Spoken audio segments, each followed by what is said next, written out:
The Soul of Man under Socialism *****,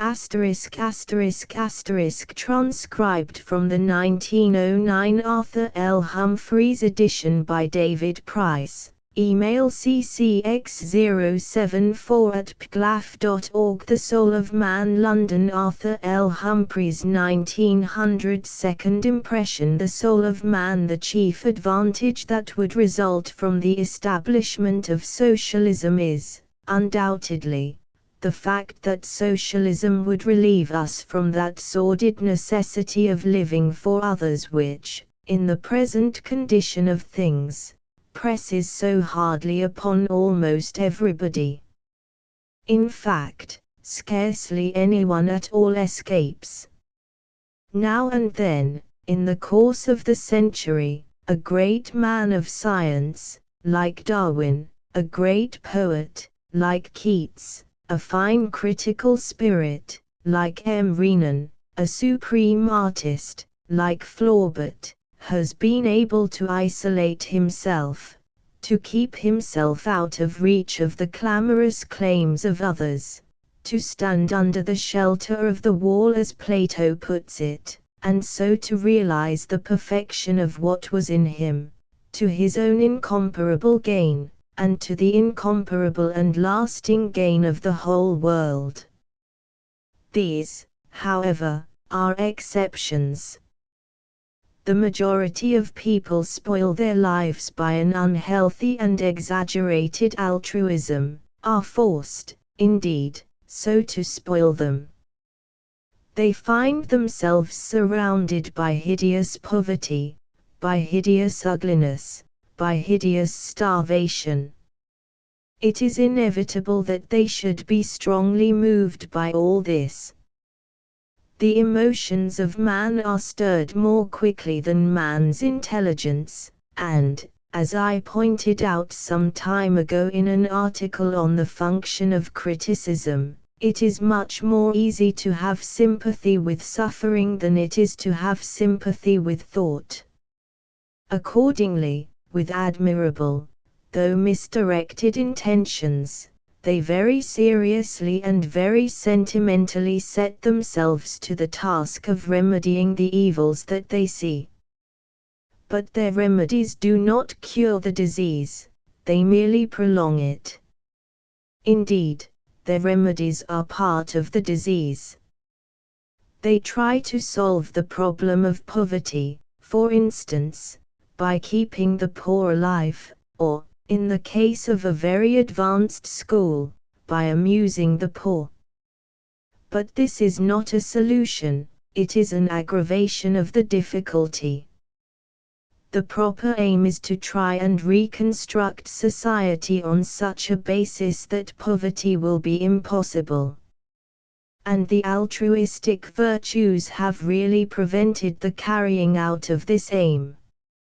Just as the worst slave owners were those who were kind to their slaves, and so prevented the horror of the system being realized by those who suffered from it, and understood by those who contemplated it, so, in the present state of things in England, the people who do most harm are the people who try to do most good. And at last we have had the spectacle of men who have really studied the problem and know the life, educated men who live in the East End, coming forward and imploring the community to restrain its altruistic impulses of charity, benevolence, and the like.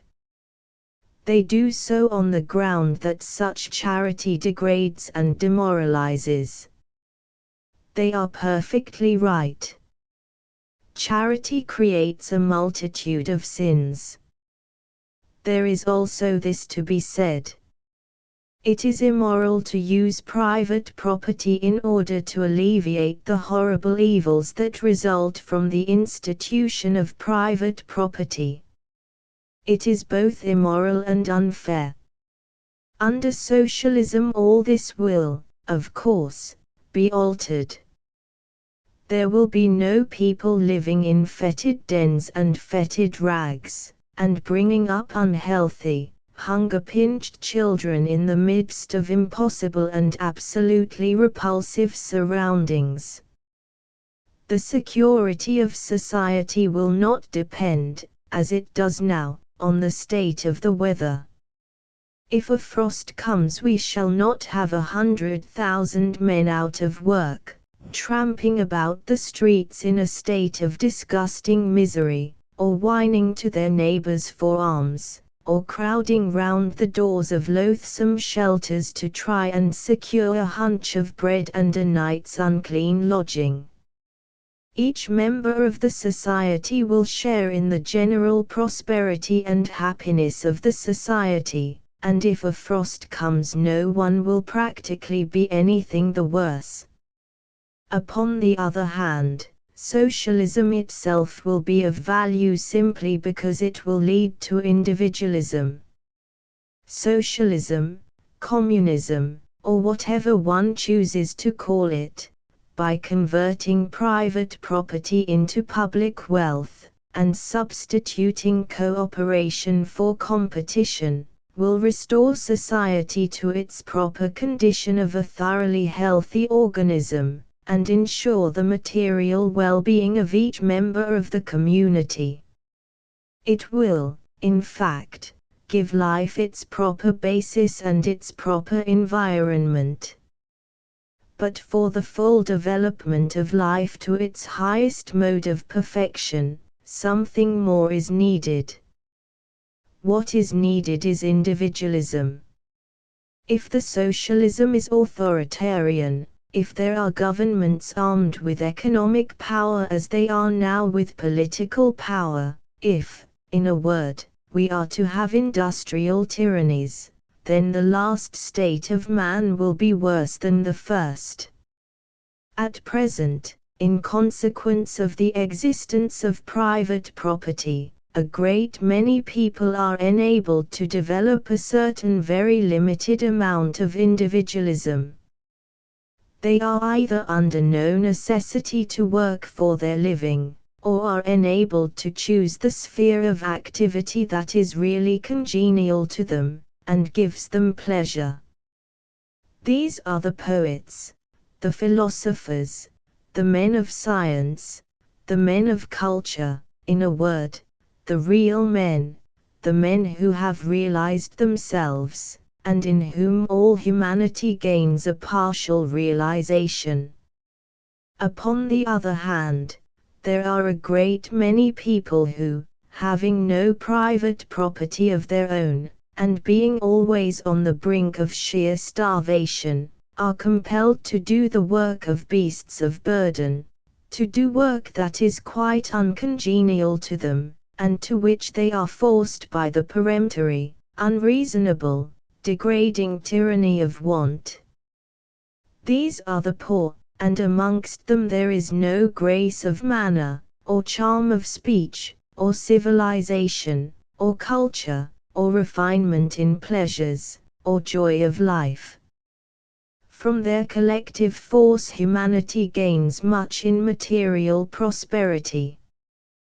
But it is only the material result that it gains, and the man who is poor is in himself absolutely of no importance.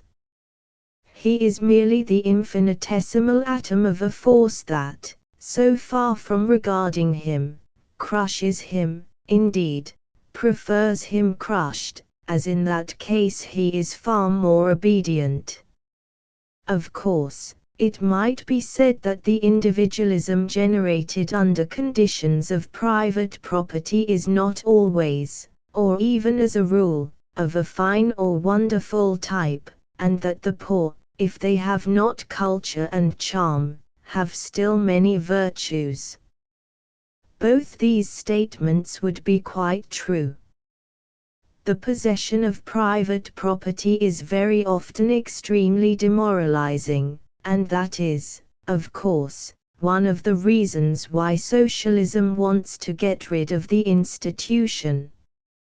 In fact, property is really a nuisance. Some years ago people went about the country saying that property has duties. They said it so often and so tediously that, at last, the Church has begun to say it. One hears it now from every pulpit. It is perfectly true. Property not merely has duties, but has so many duties that its possession to any large extent is a bore. It involves endless claims upon one, endless attention to business, endless bother. If property had simply pleasures, we could stand it, but its duties make it unbearable. In the interest of the rich we must get rid of it. The virtues of the poor may be readily admitted, and are much to be regretted. We are often told that the poor are grateful for charity. Some of them are, no doubt, but the best amongst the poor are never grateful. They are ungrateful, discontented, disobedient, and rebellious. They are quite right to be so. Charity they feel to be a ridiculously inadequate mode of partial restitution, or a sentimental dole, usually accompanied by some impertinent attempt on the part of the sentimentalist to tyrannize over their private lives. Why should they be grateful for the crumbs that fall from the rich man's table? They should be seated at the board, and are beginning to know it.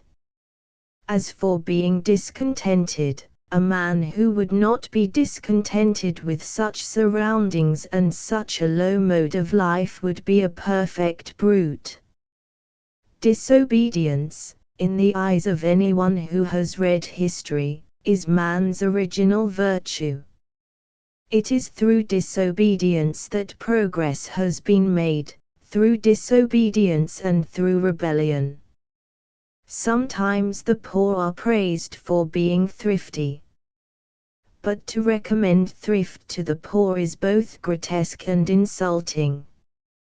It is like advising a man who is starving to eat less.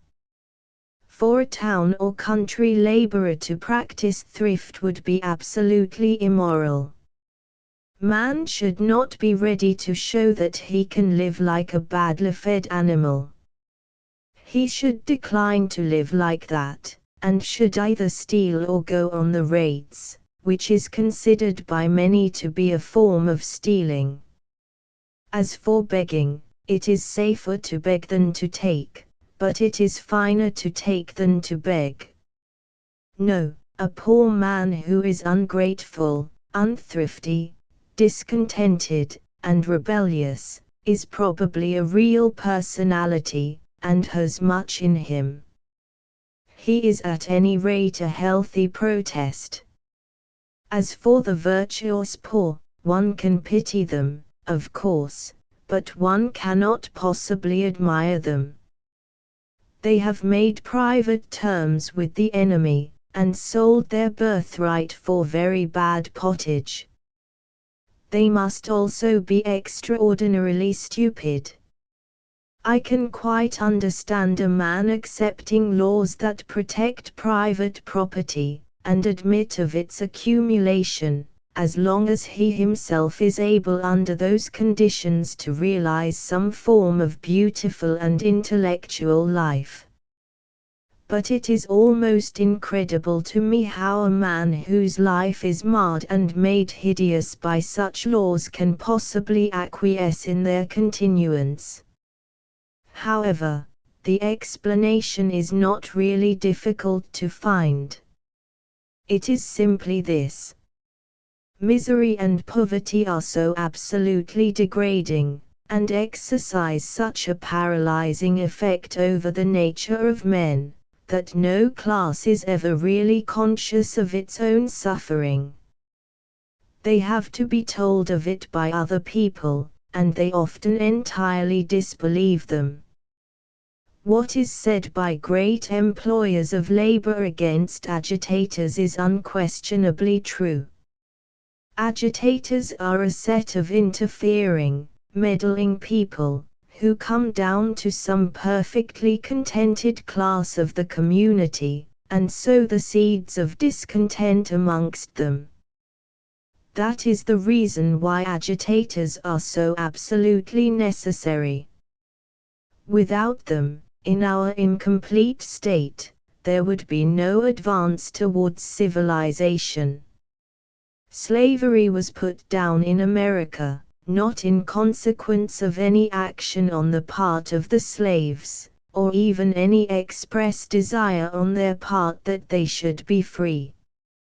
It was put down entirely through the grossly illegal conduct of certain agitators in Boston and elsewhere, who were not slaves themselves, nor owners of slaves, nor had anything to do with the question really. It was, undoubtedly, the abolitionists who set the torch alight, who began the whole thing. And it is curious to note that from the slaves themselves they received, not merely very little assistance, but hardly any sympathy even, and when at the close of the war the slaves found themselves free, found themselves indeed so absolutely free that they were free to starve, many of them bitterly regretted the new state of things. To the thinker, the most tragic fact in the whole of the French Revolution is not that Marie Antoinette was killed for being a queen, but that the starved peasant of the Vendée voluntarily went out to die for the hideous cause of feudalism. It is clear, then, that no authoritarian socialism will do. For while under the present system a very large number of people can lead lives of a certain amount of freedom and expression and happiness, under an industrial barrack system, or a system of economic tyranny, nobody would be able to have any such freedom at all. It is to be regretted that a portion of our community should be practically in slavery, but to propose to solve the problem by enslaving the entire community is childish. Every man must be left quite free to choose his own work. No form of compulsion must be exercised over him. If there is, his work will not be good for him, will not be good in itself, and will not be good for others. And by work I simply mean activity of any kind. I hardly think that any socialist, nowadays, would seriously propose that an inspector should call every morning at each house to see that each citizen rose up and did manual labor for 8 hours. Humanity has got beyond that stage, and reserves such a form of life for the people whom, in a very arbitrary manner, it chooses to call criminals. But I confess that many of the socialistic views that I have come across seem to me to be tainted with ideas of authority, if not of actual compulsion. Of course, authority and compulsion are out of the question. All association must be quite voluntary. It is only in voluntary associations that man is fine. But it may be asked how individualism, which is now more or less dependent on the existence of private property for its development, will benefit by the abolition of such private property. The answer is very simple. It is true that, under existing conditions, a few men who have had private means of their own, such as Byron, Shelley, Browning, Victor Hugo, Baudelaire, and others, have been able to realize their personality more or less completely. Not one of these men ever did a single day's work for hire. They were relieved from poverty. They had an immense advantage. The question is whether it would be for the good of individualism that such an advantage should be taken away. Let us suppose that it is taken away. What happens then to individualism? How will it benefit? It will benefit in this way. Under the new conditions, individualism will be far freer, far finer, and far more intensified than it is now. I am not talking of the great imaginatively realized individualism of such poets as I have mentioned, but of the great actual individualism latent and potential in mankind generally. For the recognition of private property has really harmed individualism, and obscured it, by confusing a man with what he possesses. It has led individualism entirely astray. It has made gain not growth its aim. So that man thought that the important thing was to have, and did not know that the important thing is to be. The true perfection of man lies, not in what man has, but in what man is. Private property has crushed true individualism, and set up an individualism that is false. It has debarred one part of the community from being individual by starving them. It has debarred the other part of the community from being individual by putting them on the wrong road, and encumbering them. Indeed, so completely has man's personality been absorbed by his possessions that the English law has always treated offences against a man's property with far more severity than offences against his person, and property is still the test of complete citizenship. The industry necessary for the making money is also very demoralizing.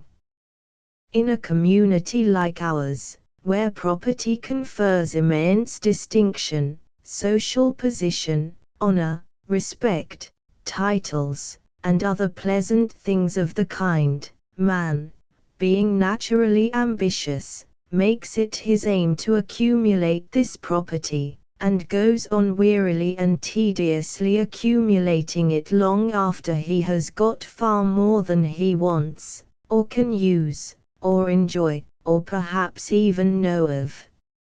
Man will kill himself by overwork in order to secure property, and really, considering the enormous advantages that property brings, one is hardly surprised. One's regret is that society should be constructed on such a basis that man has been forced into a groove in which he cannot freely develop what is wonderful, and fascinating, and delightful in him, in which, in fact, he misses the true pleasure and joy of living. He is also, under existing conditions, very insecure. An enormously wealthy merchant may be, often is, at every moment of his life at the mercy of things that are not under his control. If the wind blows an extra point or so, or the weather suddenly changes, or some trivial thing happens, his ship may go down, his speculations may go wrong, and he finds himself a poor man, with his social position quite gone. Now, nothing should be able to harm a man except himself. Nothing should be able to rob a man at all.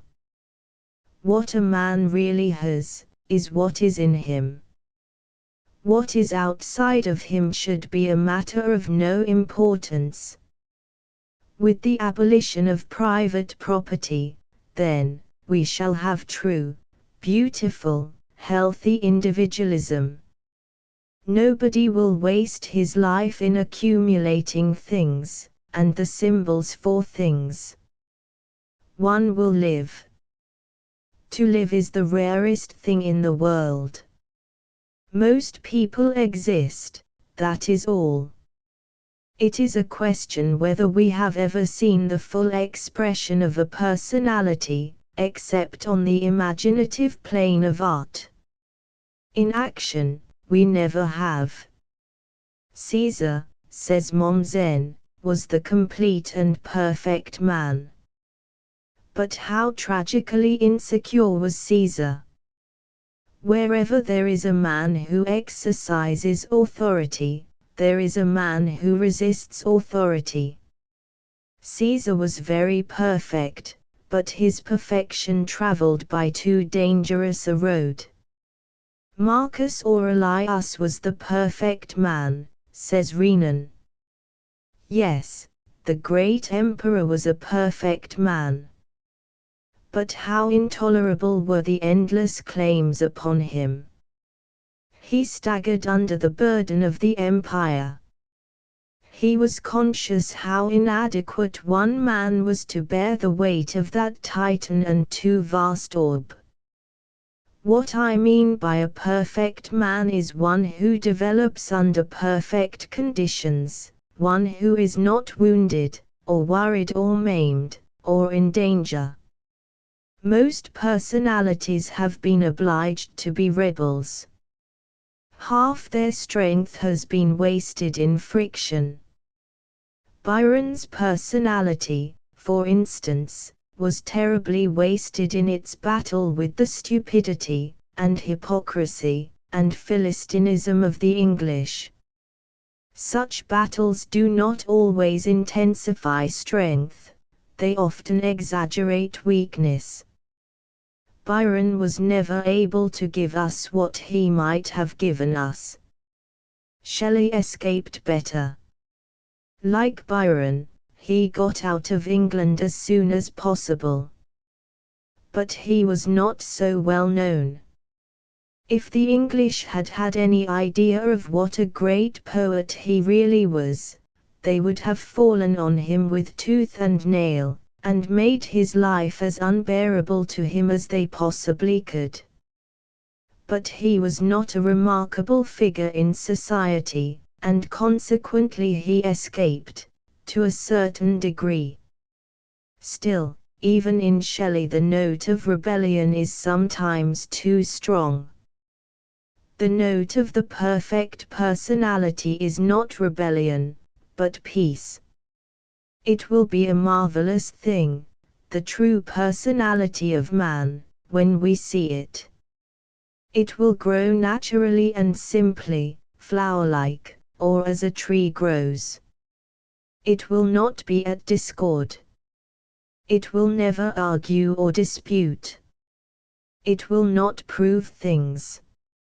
It will know everything. And yet it will not busy itself about knowledge. It will have wisdom. Its value will not be measured by material things. It will have nothing. And yet it will have everything, and whatever one takes from it, it will still have, so rich will it be. It will not be always meddling with others, or asking them to be like itself. It will love them because they will be different. And yet while it will not meddle with others, it will help all, as a beautiful thing helps us, by being what it is. The personality of man will be very wonderful. It will be as wonderful as the personality of a child. In its development it will be assisted by Christianity, if men desire that, but if men do not desire that, it will develop none the less surely. For it will not worry itself about the past, nor care whether things happened or did not happen. Nor will it admit any laws but its own laws, nor any authority but its own authority. Yet it will love those who sought to intensify it, and speak often of them. And of these Christ was one. Know thyself was written over the portal of the antique world. Over the portal of the new world, be thyself shall be written. And the message of Christ to man was simply be thyself. That is the secret of Christ. When Jesus talks about the poor, he simply means personalities, just as when he talks about the rich, he simply means people who have not developed their personalities.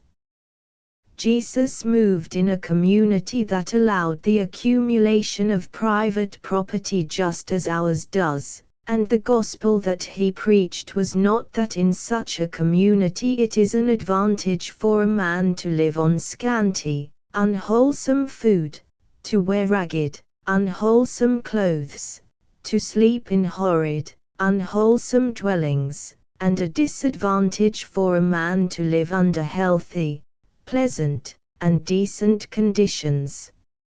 Such a view would have been wrong there and then, and would, of course, be still more wrong now and in England, for as man moves northward the material necessities of life become of more vital importance, and our society is infinitely more complex, and displays far greater extremes of luxury and pauperism than any society of the antique world.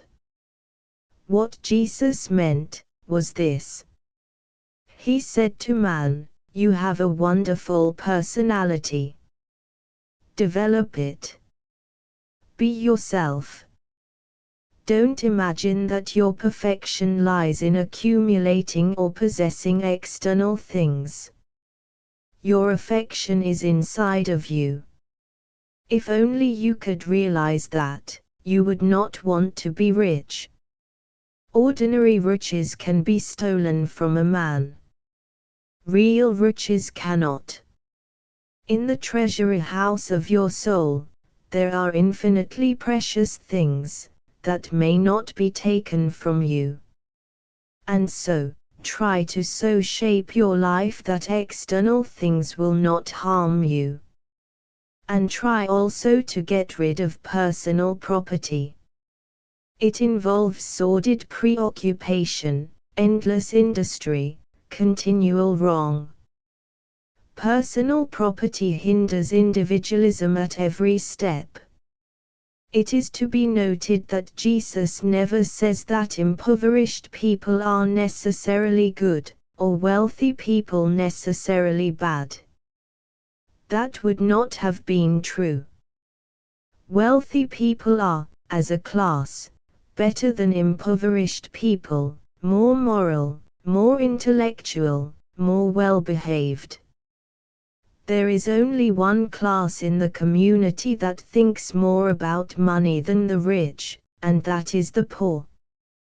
The poor can think of nothing else. That is the misery of being poor. What Jesus does say is that man reaches his perfection, not through what he has, not even through what he does, but entirely through what he is. And so the wealthy young man who comes to Jesus is represented as a thoroughly good citizen, who has broken none of the laws of his state, none of the commandments of his religion. He is quite respectable, in the ordinary sense of that extraordinary word. Jesus says to him, "You should give up private property. It hinders you from realizing your perfection. It is a drag upon you. It is a burden. Your personality does not need it. It is within you, and not outside of you, that you will find what you really are, and what you really want." To his own friends he says the same thing. He tells them to be themselves, and not to be always worrying about other things. What do other things matter? Man is complete in himself. When they go into the world will disagree with them. That is inevitable. The world hates individualism. But that is not to trouble them. They are to be calm and self-centered.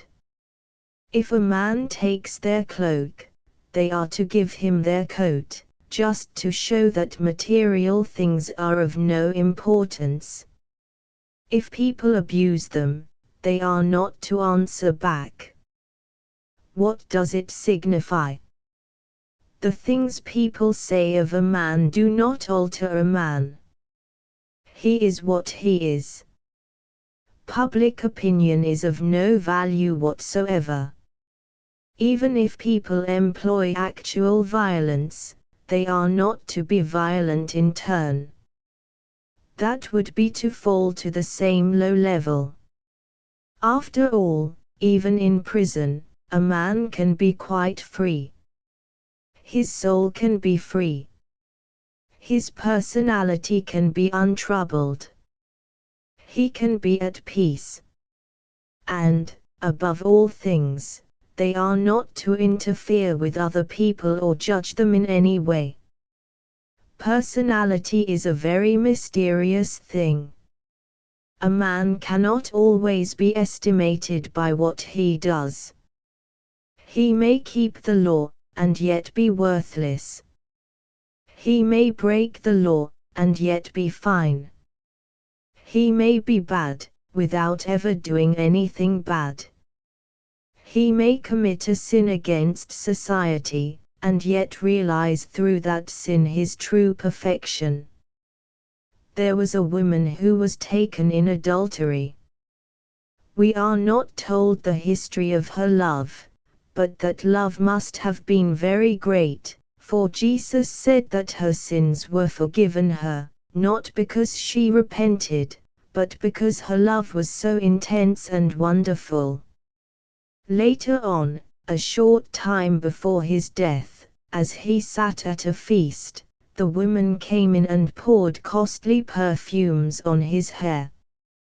His friends tried to interfere with her, and said that it was an extravagance, and that the money that the perfume cost should have been expended on charitable relief of people in want, or something of that kind. Jesus did not accept that view.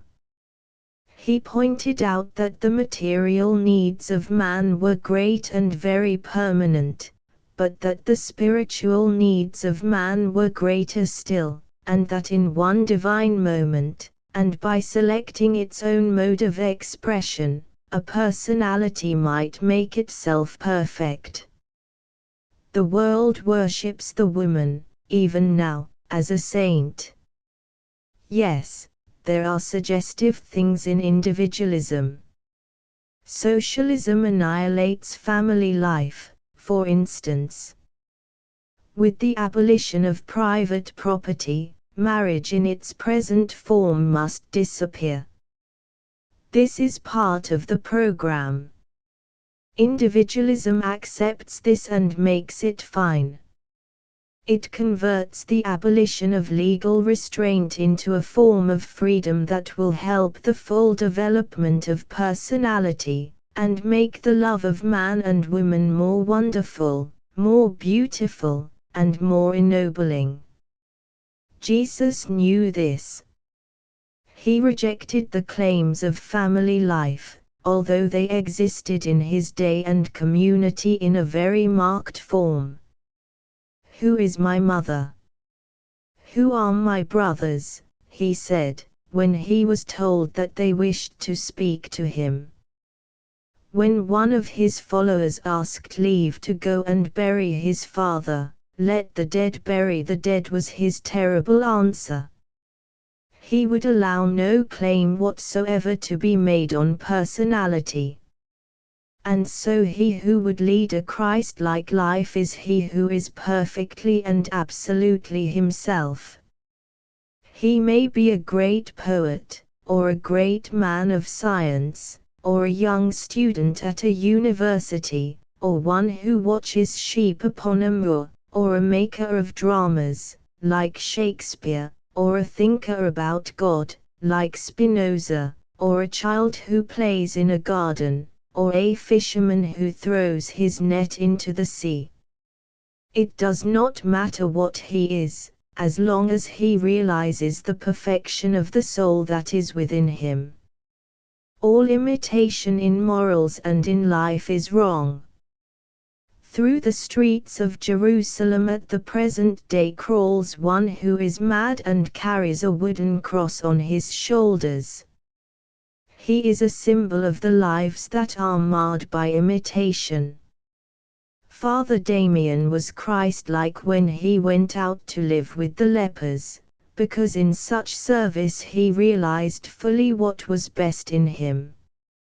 But he was not more Christ-like than Wagner when he realized his soul in music, or than Shelley, when he realized his soul in song. There is no one type for man. There are as many perfections as there are imperfect men. And while to the claims of charity a man may yield and yet be free, to the claims of conformity no man may yield and remain free at all. Individualism, then, is what through socialism we are to attain to. As a natural result, the state must give up all idea of government.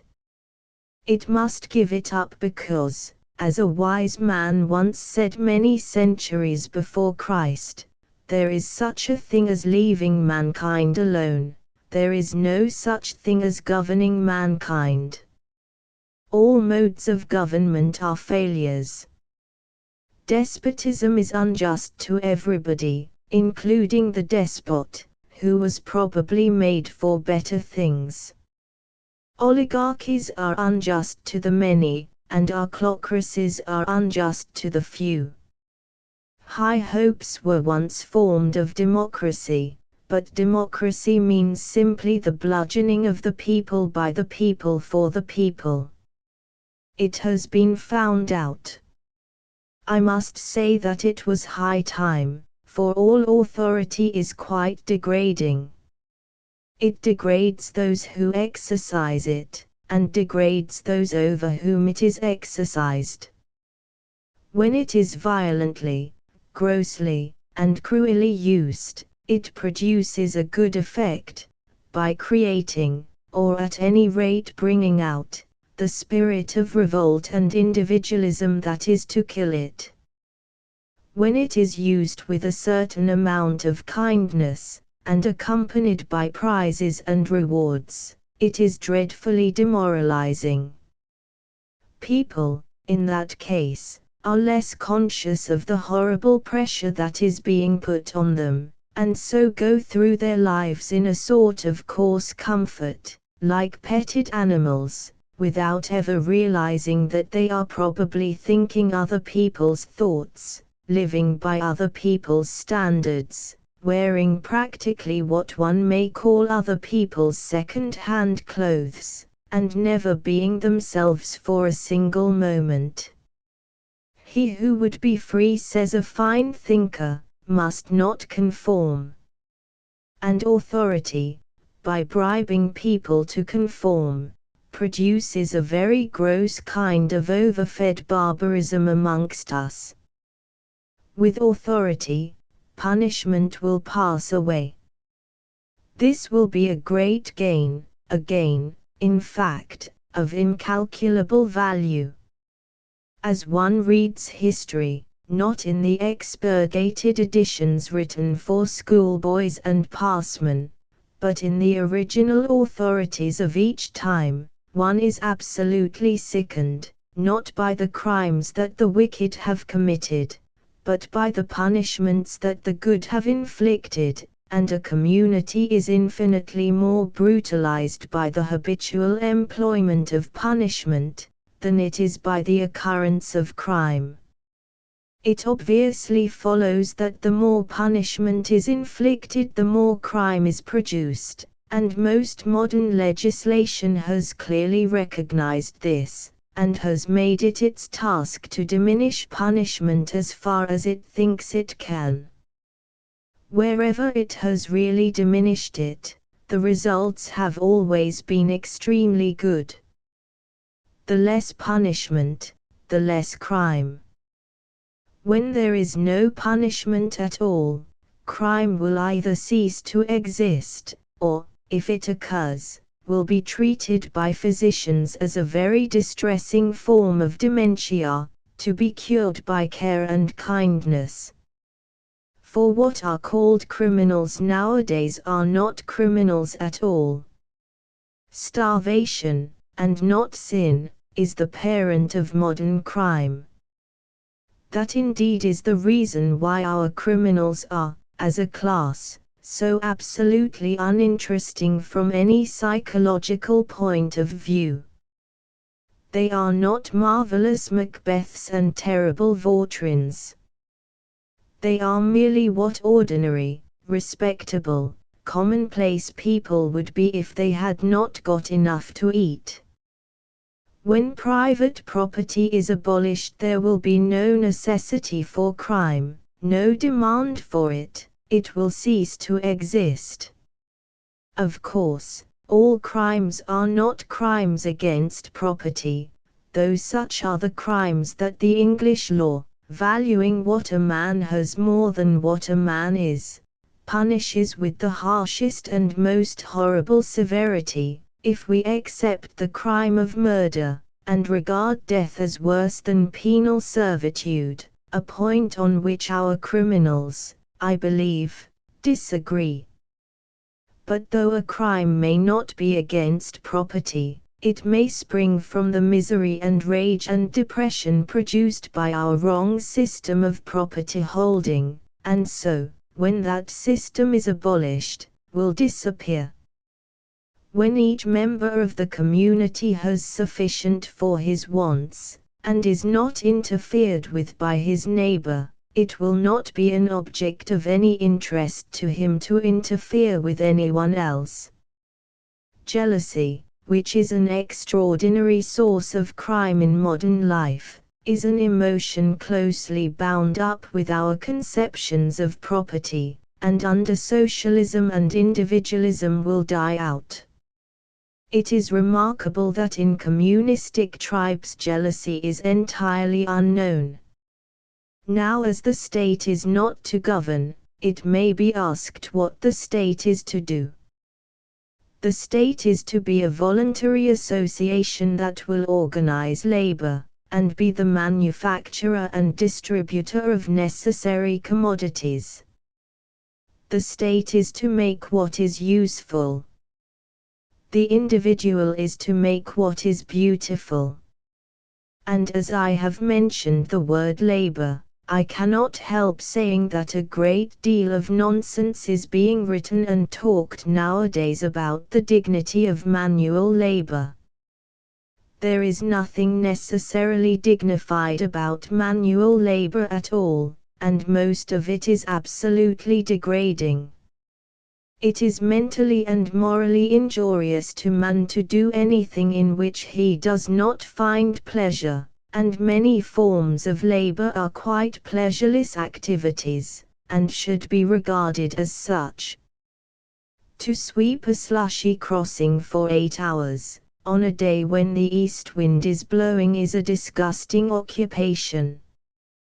To sweep it with mental, moral, or physical dignity seems to me to be impossible.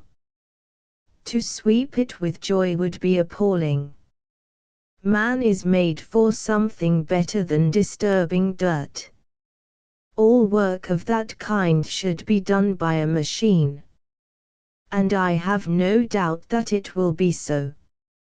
Up to the present, man has been, to a certain extent, the slave of machinery. And there is something tragic in the fact that as soon as man had invented a machine to do his work, he began to starve. This, however, is, of course, the result of our property system and our system of competition. One man owns a machine which does the work of 500 men. 500 men are, in consequence, thrown out of employment, and, having no work to do, become hungry and take to thieving. The one man secures the produce of the machine and keeps it, and has 500 times as much as he should have, and probably, which is of much more importance, a great deal more than he really wants. Were that machine the property of all, everyone would benefit by it. It would be an immense advantage to the community. All unintellectual labor, all monotonous, dull labor, all labor that deals with dreadful things, and involves unpleasant conditions, must be done by machinery. Machinery must work for us in coal mines, and do all sanitary services, and be the stoker of steamers, and clean the streets, and run messages on wet days, and do anything that is tedious or distressing. At present machinery competes against man. Under proper conditions machinery will serve man. There is no doubt at all that this is the future of machinery, and just as trees grow while the country gentleman is asleep, so while humanity will be amusing itself, or enjoying cultivated leisure, which, and not labor, is the aim of man, or making beautiful things, or reading beautiful things, or simply contemplating the world with admiration and delight, machinery will be doing all the necessary and unpleasant work. The fact is, that civilization requires slaves. The Greeks were quite right there. Unless there are slaves to do the ugly, horrible, uninteresting work, culture and contemplation become almost impossible. Human slavery is wrong, insecure, and demoralizing. On mechanical slavery, on the slavery of the machine, the future of the world depends. And when scientific men are no longer called upon to go down to a depressing East End and distribute bad cocoa and worse blankets to starving people, they will have delightful leisure in which to devise wonderful and marvelous things for their own joy and the joy of everyone else. There will be great storages of force for every city, and for every house if required, and this force man will convert into heat, light, or motion, according to his needs. Is this utopian? A map of the world that does not include utopia is not worth even glancing at, for it leaves out the one country at which humanity is always landing. And when humanity lands there, it looks out, and, seeing a better country, sets sail. Progress is the realization of utopias. Now, I have said that the community by means of organization of machinery will supply the useful things, and that the beautiful things will be made by the individual. This is not merely necessary, but it is the only possible way by which we can get either the one or the other. An individual who has to make things for the use of others, and with reference to their wants and their wishes, does not work with interest, and consequently cannot put into his work what is best in him. Upon the other hand, whenever a community or a powerful section of a community, or a government of any kind, attempts to dictate to the artist what he is to do, art either entirely vanishes, or becomes stereotyped, or degenerates into a low and ignoble form of craft. A work of art is the unique result of a unique temperament. Its beauty comes from the fact that the author is what he is. It has nothing to do with the fact that other people want what they want. Indeed, the moment that an artist takes notice of what other people want, and tries to supply the demand, he ceases to be an artist, and becomes a dull or an amusing craftsman, an honest or a dishonest tradesman. he has no further claim to be considered as an artist. Art is the most intense mode of individualism that the world has known. I am inclined to say that it is the only real mode of individualism that the world has known. Crime, which, under certain conditions, may seem to have created individualism, must take cognizance of other people and interfere with them. It belongs to the sphere of action. But alone, without any reference to his neighbors, without any interference, the artist can fashion a beautiful thing, and if he does not do it solely for his own pleasure, he is not an artist at all. And it is to be noted that it is the fact that art is this intense form of individualism that makes the public try to exercise over it in an authority that is as immoral as it is ridiculous, and as corrupting as it is contemptible. It is not quite their fault. The public has always, and in every age, been badly brought up. They are continually asking art to be popular, to please their want of taste, to flatter their absurd vanity, to tell them what they have been told before, to show them what they ought to be tired of seeing, to amuse them when they feel heavy after eating too much, and to distract their thoughts when they are wearied of their own stupidity. Now art should never try to be popular. The public should try to make itself artistic. There is a very wide difference.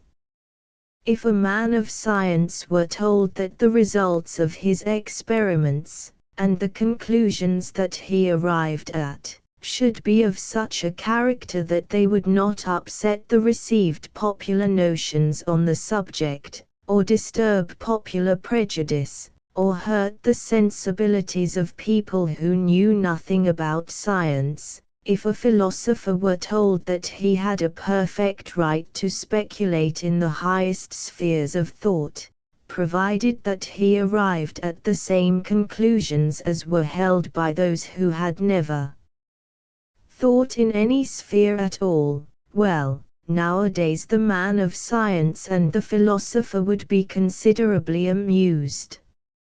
Yet it is really a very few years since both philosophy and science were subjected to brutal popular control, to authority in fact, the authority of either the general ignorance of the community, or the terror and greed for power of an ecclesiastical or governmental class. Of course, we have to a very great extent got rid of any attempt on the part of the community, or the church, or the government, to interfere with the individualism of speculative thought, but the attempt to interfere with the individualism of imaginative art still lingers. In fact, it does more than linger, it is aggressive, offensive, and brutalizing. In England, the arts that have escaped best are the arts in which the public take no interest. Poetry is an instance of what I mean. We have been able to have fine poetry in England because the public do not read it, and consequently do not influence it. The public like to insult poets because they are individual. But once they have insulted them, they leave them alone. In the case of the novel and the drama, arts in which the public do take an interest, the result of the exercise of popular authority has been absolutely ridiculous. No country produces such badly written fiction, such tedious, common work in the novel form, such silly, vulgar plays as England. It must necessarily be so. The popular standard is of such a character that no artist can get to it. It is at once too easy and too difficult to be a popular novelist. It is too easy, because the requirements of the public as far as plot, style, psychology, treatment of life, and treatment of literature are concerned are within the reach of the very meanest capacity and the most uncultivated mind. It is too difficult, because to meet such requirements the artist would have to do violence to his temperament, would have to write not for the artistic joy of writing, but for the amusement of half-educated people, and so would have to suppress his individualism, forget his culture, annihilate his style, and surrender everything that is valuable in him. In the case of the drama, things are a little better. The theatre-going public like the obvious, it is true, but they do not like the tedious, and burlesque and farcical comedy, the two most popular forms, are distinct forms of art. Delightful work may be produced under burlesque and farcical conditions, and in work of this kind the artist in England is allowed very great freedom. It is when one comes to the higher forms of the drama that the result of popular control is seen. The one thing that the public dislike is novelty.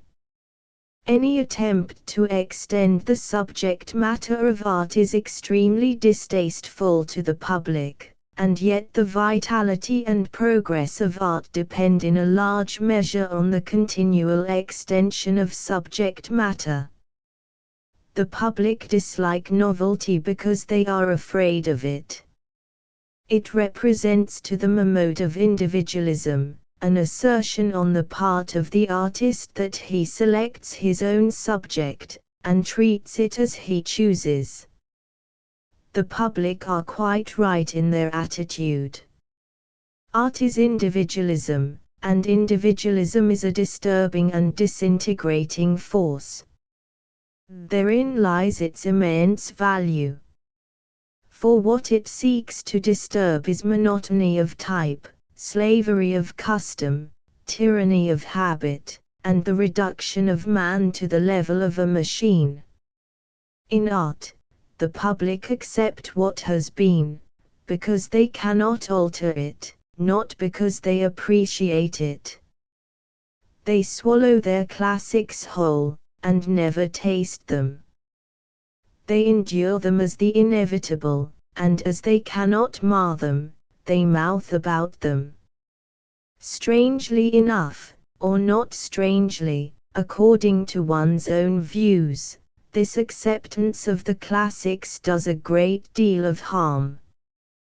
The uncritical admiration of the Bible and Shakespeare in England is an instance of what I mean. With regard to the Bible, considerations of ecclesiastical authority enter into the matter, so that I need not dwell upon the point. But in the case of Shakespeare it is quite obvious that the public really see neither the beauties nor the defects of his plays. If they saw the beauties, they would not object to the development of the drama, and if they saw the defects, they would not object to the development of the drama either. The fact is, the public make use of the classics of a country as a means of checking the progress of art. They degrade the classics into authorities. They use them as bludgeons for preventing the free expression of beauty in new forms. They are always asking a writer why he does not write like somebody else, or a painter why he does not paint like somebody else, quite oblivious of the fact that if either of them did anything of the kind he would cease to be an artist. A fresh mode of beauty is absolutely distasteful to them, and whenever it appears they get so angry and bewildered that they always use two stupid expressions. One is that the work of art is grossly unintelligible, the other, that the work of art is grossly immoral. What they mean by these words seems to me to be this. When they say a work is grossly unintelligible, they mean that the artist has said or made a beautiful thing that is new. When they describe a work as grossly immoral, they mean that the artist has said or made a beautiful thing that is true. The former expression has reference to style, the latter to subject matter. But they probably use the words very vaguely, as an ordinary mob will use ready-made paving stones. There is not a single real poet or prose writer of this century, for instance, on whom the British public have not solemnly conferred diplomas of immorality, and these diplomas practically take the place, with us, of what in France is the formal recognition of an Academy of Letters, and fortunately make the establishment of such an institution quite unnecessary in England. Of course, the public are very reckless in their use of the word. That they should have called Wordsworth an immoral poet was only to be expected. Wordsworth was a poet. But that they should have called Charles Kingsley an immoral novelist is extraordinary. Kingsley's prose was not of a very fine quality. Still, there is the word, and they use it as best they can. An artist is, of course, not disturbed by it. The true artist is a man who believes absolutely in himself, because he is absolutely himself. But I can fancy that if an artist produced a work of art in England that immediately on its appearance was recognized by the public, through their medium, which is the public press, as a work that was quite intelligible and highly moral, he would begin to seriously question whether in its creation he had really been himself at all, and consequently whether the work was not quite unworthy of him, and either of a thoroughly second-rate order, or of no artistic value whatsoever. Perhaps, however, I have wronged the public in limiting them to such words as immoral, unintelligible, exotic, and unhealthy. There is one other word that they use. That word is morbid. They do not use it often. The meaning of the word is so simple that they are afraid of using it. Still, they use it sometimes, and, now and then, one comes across it in popular newspapers. It is, of course, a ridiculous word to apply to a work of art. For what is morbidity but a mood of emotion or a mode of thought that one cannot express? The public are all morbid, because the public can never find expression for anything. The artist is never morbid. He expresses everything. He stands outside his subject, and through its medium produces incomparable and artistic effects. To call an artist morbid because he deals with morbidity as his subject matter is as silly as if one called Shakespeare mad because he wrote King Lear. On the whole, an artist in England gains something by being attacked. His individuality is intensified. He becomes more completely himself. Of course, the attacks are very gross, very impertinent, and very contemptible. But then no artist expects grace from the vulgar mind, or style from the suburban intellect. Vulgarity and stupidity are two very vivid facts in modern life. One regrets them, naturally. But there they are. They are subjects for study, like everything else. And it is only fair to state, with regard to modern journalists, that they always apologize to one in private for what they have written against one in public. Within the last few years, 2 other adjectives, it may be mentioned, have been added to the very limited vocabulary of art abuse that is at the disposal of the public. One is the word unhealthy, the other is the word exotic. The latter merely expresses the rage of the momentary mushroom against the immortal, entrancing, and exquisitely lovely orchid. It is a tribute, but a tribute of no importance. The word unhealthy, however, admits of analysis. It is a rather interesting word. In fact, it is so interesting that the people who use it do not know what it means. What does it mean? What is a healthy, or an unhealthy work of art? All terms that one applies to a work of art, provided that one applies them rationally, have reference to either its style or its subject, or to both together. From the point of view of style, a healthy work of art is one whose style recognizes the beauty of the material it employs, be that material one of words or of bronze, of color or of ivory, and uses that beauty as a factor in producing the aesthetic effect. From the point of view of subject, a healthy work of art is one the choice of whose subject is conditioned by the temperament of the artist, and comes directly out of it. In fine, a healthy work of art is one that has both perfection and personality. Of course, form and substance cannot be separated in a work of art, they are always one.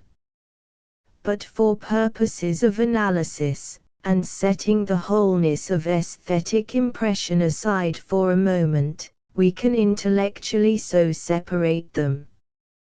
An unhealthy work of art, on the other hand, is a work whose style is obvious, old-fashioned, and common, and whose subject is deliberately chosen, not because the artist has any pleasure in it, but because he thinks that the public will pay him for it.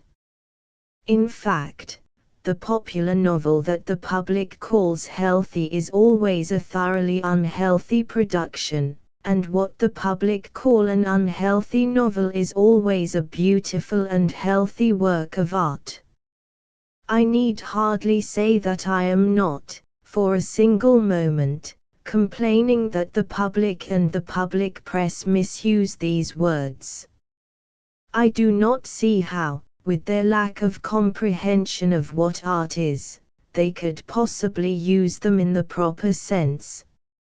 I am merely pointing out the misuse, and as for the origin of the misuse and the meaning that lies behind it all, the explanation is very simple. It comes from the barbarous conception of authority.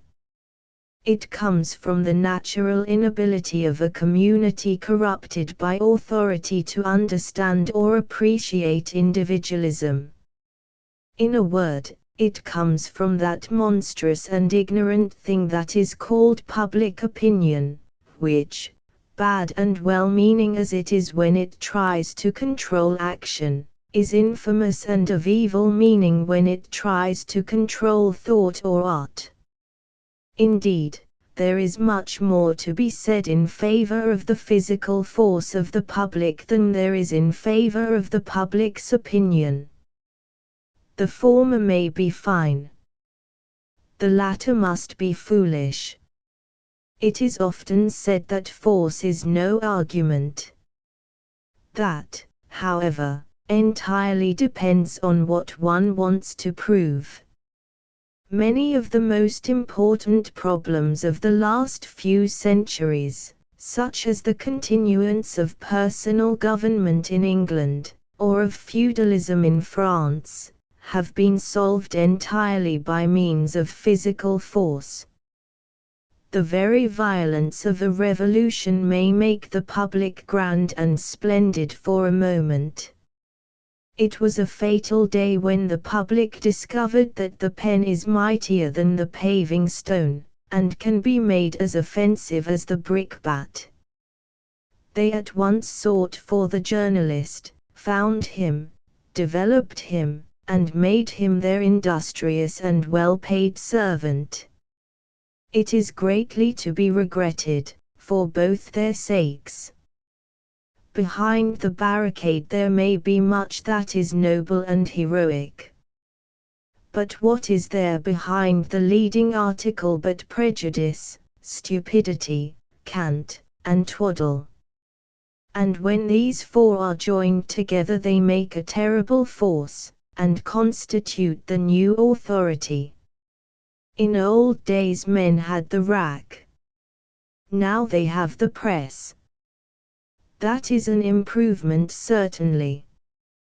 But still it is very bad, and wrong, and demoralizing.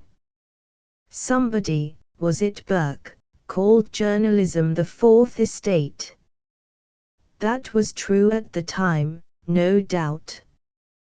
But at the present moment it really is the only estate. It has eaten up the other three.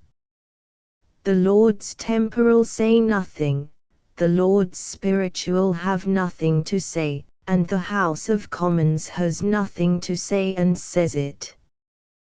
We are dominated by journalism. In America the President reigns for 4 years, and journalism governs forever and ever. Fortunately in America journalism has carried its authority to the grossest and most brutal extreme. As a natural consequence it has begun to create a spirit of revolt.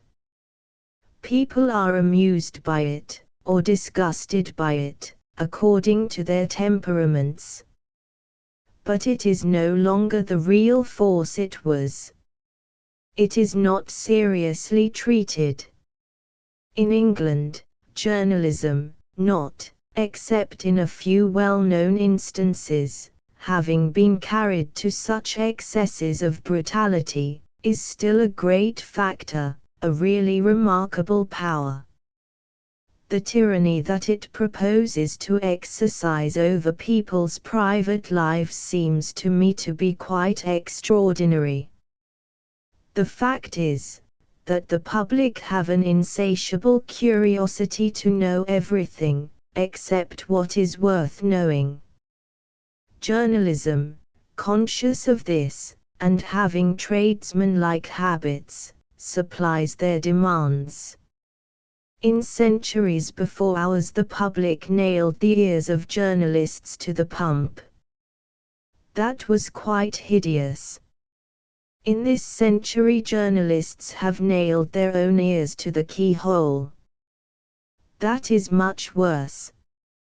And what aggravates the mischief is that the journalists who are most to blame are not the amusing journalists who write for what are called society papers.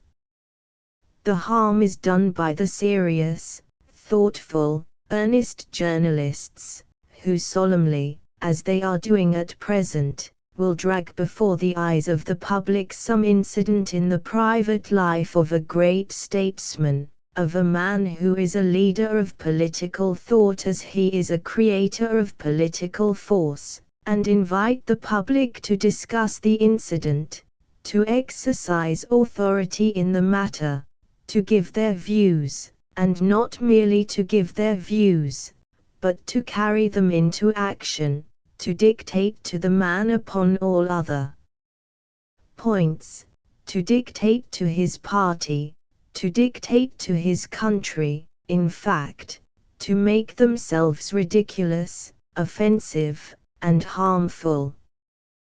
The private lives of men and women should not be told to the public. The public have nothing to do with them at all.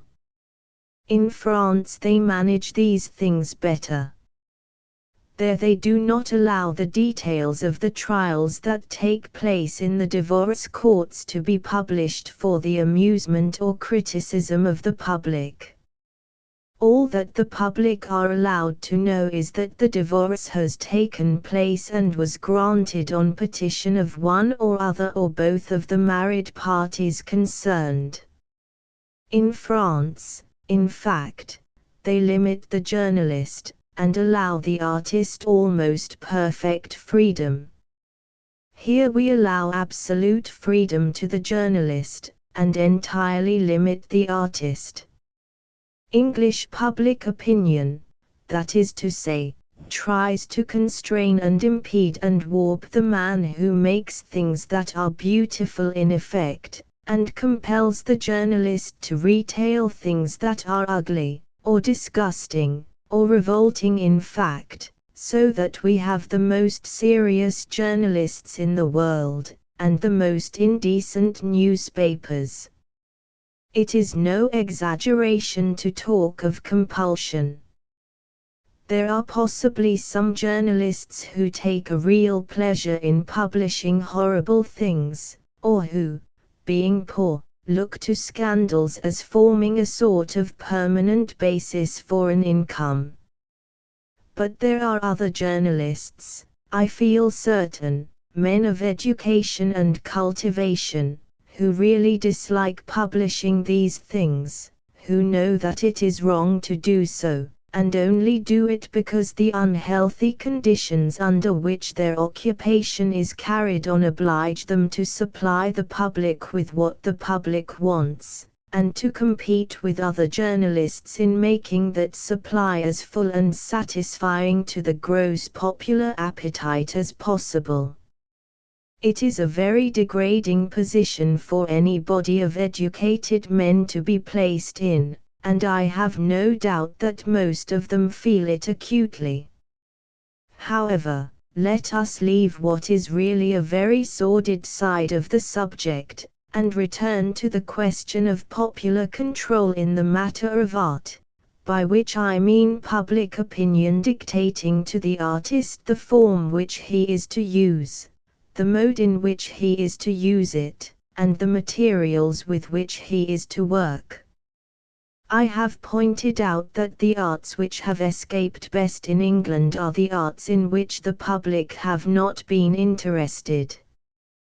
They are, however, interested in the drama, and as a certain advance has been made in the drama within the last 10 or 15 years, it is important to point out that this advance is entirely due to a few individual artists refusing to accept the popular want of taste as their standard, and refusing to regard art as a mere matter of demand and supply. With his marvelous and vivid personality, with a style that has really a true color element in it, with his extraordinary power, not over mere mimicry but over imaginative and intellectual creation, Mr. Irving, had his sole object been to give the public what they wanted, could have produced the commonest plays in the commonest manner, and made as much success and money as a man could possibly desire. But his object was not that. His object was to realize his own perfection as an artist, under certain conditions, and in certain forms of art. At first he appealed to the few, now he has educated the many. He has created in the public both taste and temperament. The public appreciate his artistic success immensely. I often wonder, however, whether the public understand that success is entirely due to the fact that he did not accept their standard, but realized his own. With their standard the Lyceum would have been a sort of second-rate booth, as some of the popular theatres in London are at present. Whether they understand it or not, the fact however remains, that taste and temperament have, to a certain extent, been created in the public, and that the public is capable of developing these qualities. The problem then is, why do not the public become more civilized?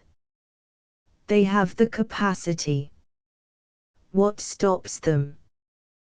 The thing that stops them, it must be said again, is their desire to exercise authority over the artist and over works of art. To certain theatres, such as the Lyceum and the Haymarket, the public seem to come in a proper mood. In both of these theatres there have been individual artists, who have succeeded in creating in their audiences, and every theatre in London has its own audience, the temperament to which art appeals. And what is that temperament?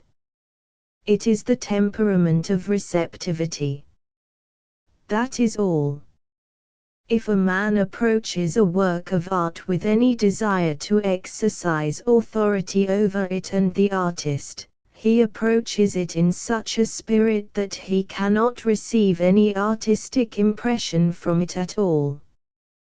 The work of art is to dominate the spectator is not to dominate the work of art. The spectator is to be receptive. He is to be the violin on which the master is to play. And the more completely he can suppress his own silly views, his own foolish prejudices, his own absurd ideas of what art should be, or should not be, the more likely he is to understand and appreciate the work of art in question. This is, of course, quite obvious in the case of the vulgar theatre-going public of English men and women. But it is equally true of what are called educated people. For an educated person's ideas of art are drawn naturally from what art has been, whereas the new work of art is beautiful by being what art has never been, and to measure it by the standard of the past is to measure it by a standard on the rejection of which its real perfection depends. A temperament capable of receiving, through an imaginative medium, and under imaginative conditions, new and beautiful impressions, is the only temperament that can appreciate a work of art. And true as this is in the case of the appreciation of sculpture and painting, it is still more true of the appreciation of such arts as the drama. For a picture and a statue are not at war with time.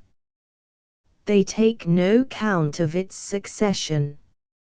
In one moment their unity may be apprehended. In the case of literature it is different. Time must be traversed before the unity of effect is realized.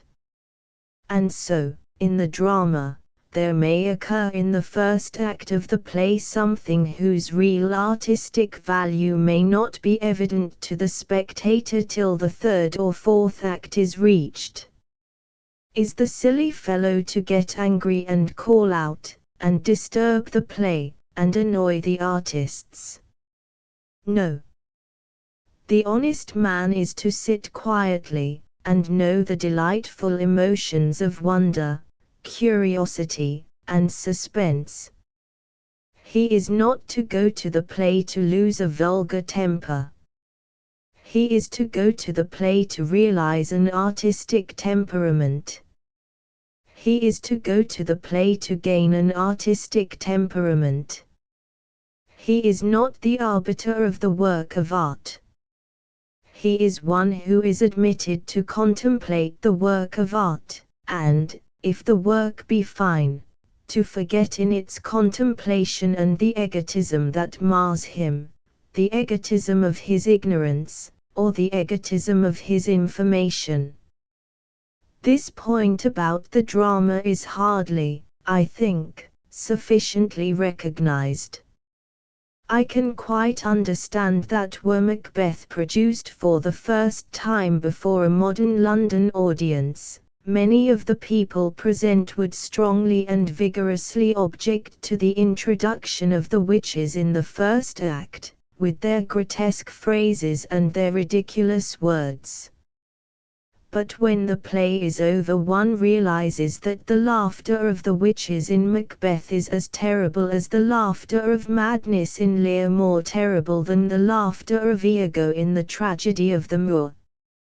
No spectator of art needs a more perfect mood of receptivity than the spectator of a play. The moment he seeks to exercise authority, he becomes the avowed enemy of art and of himself. Art does not mind. It is he who suffers. With the novel it is the same thing. Popular authority and the recognition of popular authority are fatal. Thackeray's Esmond is a beautiful work of art because he wrote it to please himself. In his other novels, in Pendennis, in Philip, in Vanity Fair even, at times, he is too conscious of the public, and spoils his work by appealing directly to the sympathies of the public, or by directly mocking at them. A true artist takes no notice whatever of the public. The public are to him non-existent. He has no potted or honeyed cakes through which to give the monster sleep or sustenance. He leaves that to the popular novelist. One incomparable novelist we have now in England, Mr. George Meredith. There are better artists in France, but France has no one whose view of life is so large, so varied, so imaginatively true. There are tellers of stories in Russia who have a more vivid sense of what pain in fiction may be. But to him belongs philosophy in fiction. His people not merely live, but they live in thought. One can see them from myriad points of view. They are suggestive. There is soul in them and around them. They are interpretative and symbolic. And he who made them, those wonderful quickly moving figures, made them for his own pleasure, and has never asked the public what they wanted, has never cared to know what they wanted, has never allowed the public to dictate to him or influence him in any way, but has gone on intensifying his own personality, and producing his own individual work. At first none came to him. That did not matter. Then the few came to him. That did not change him. The many have come now. He is still the same. He is an incomparable novelist. With the decorative arts it is not different. The public clung with really pathetic tenacity to what I believe were the direct traditions of the great exhibition of international vulgarity, traditions that were so appalling that the houses in which people lived were only fit for blind people to live in. Beautiful things began to be made, beautiful colors came from the dyer's hand, beautiful patterns from the artist's brain, and the use of beautiful things and their value and importance were set forth. The public were really very indignant. They lost their temper. They said silly things. No one minded. No one was a whit the worse. No one accepted the authority of public opinion. And now it is almost impossible to enter any modern house without seeing some recognition of good taste, some recognition of the value of lovely surroundings, some sign of appreciation of beauty. In fact, people's houses are, as a rule, quite charming nowadays. People have been to a very great extent civilized. It is only fair to state, however, that the extraordinary success of the revolution in house decoration and furniture and the like has not really been due to the majority of the public developing a very fine taste in such matters. It has been chiefly due to the fact that the craftsmen of things so appreciated the pleasure of making what was beautiful, and woke to such a vivid consciousness of the hideousness and vulgarity of what the public had previously wanted, that they simply starved the public out. It would be quite impossible at the present moment to furnish a room as rooms were furnished a few years ago, without going for everything to an auction of second-hand furniture from some third-rate lodging house. The things are no longer made. However they may object to it, people must nowadays have something charming in their surroundings. Fortunately for them, their assumption of authority in these art matters came to entire grief. It is evident, then, that all authority in such things is bad. People sometimes inquire what form of government is most suitable for an artist to live under. To this question there is only one answer. The form of government that is most suitable to the artist is no government at all. Authority over him and his art is ridiculous. It has been stated that under despotisms artists have produced lovely work. This is not quite so.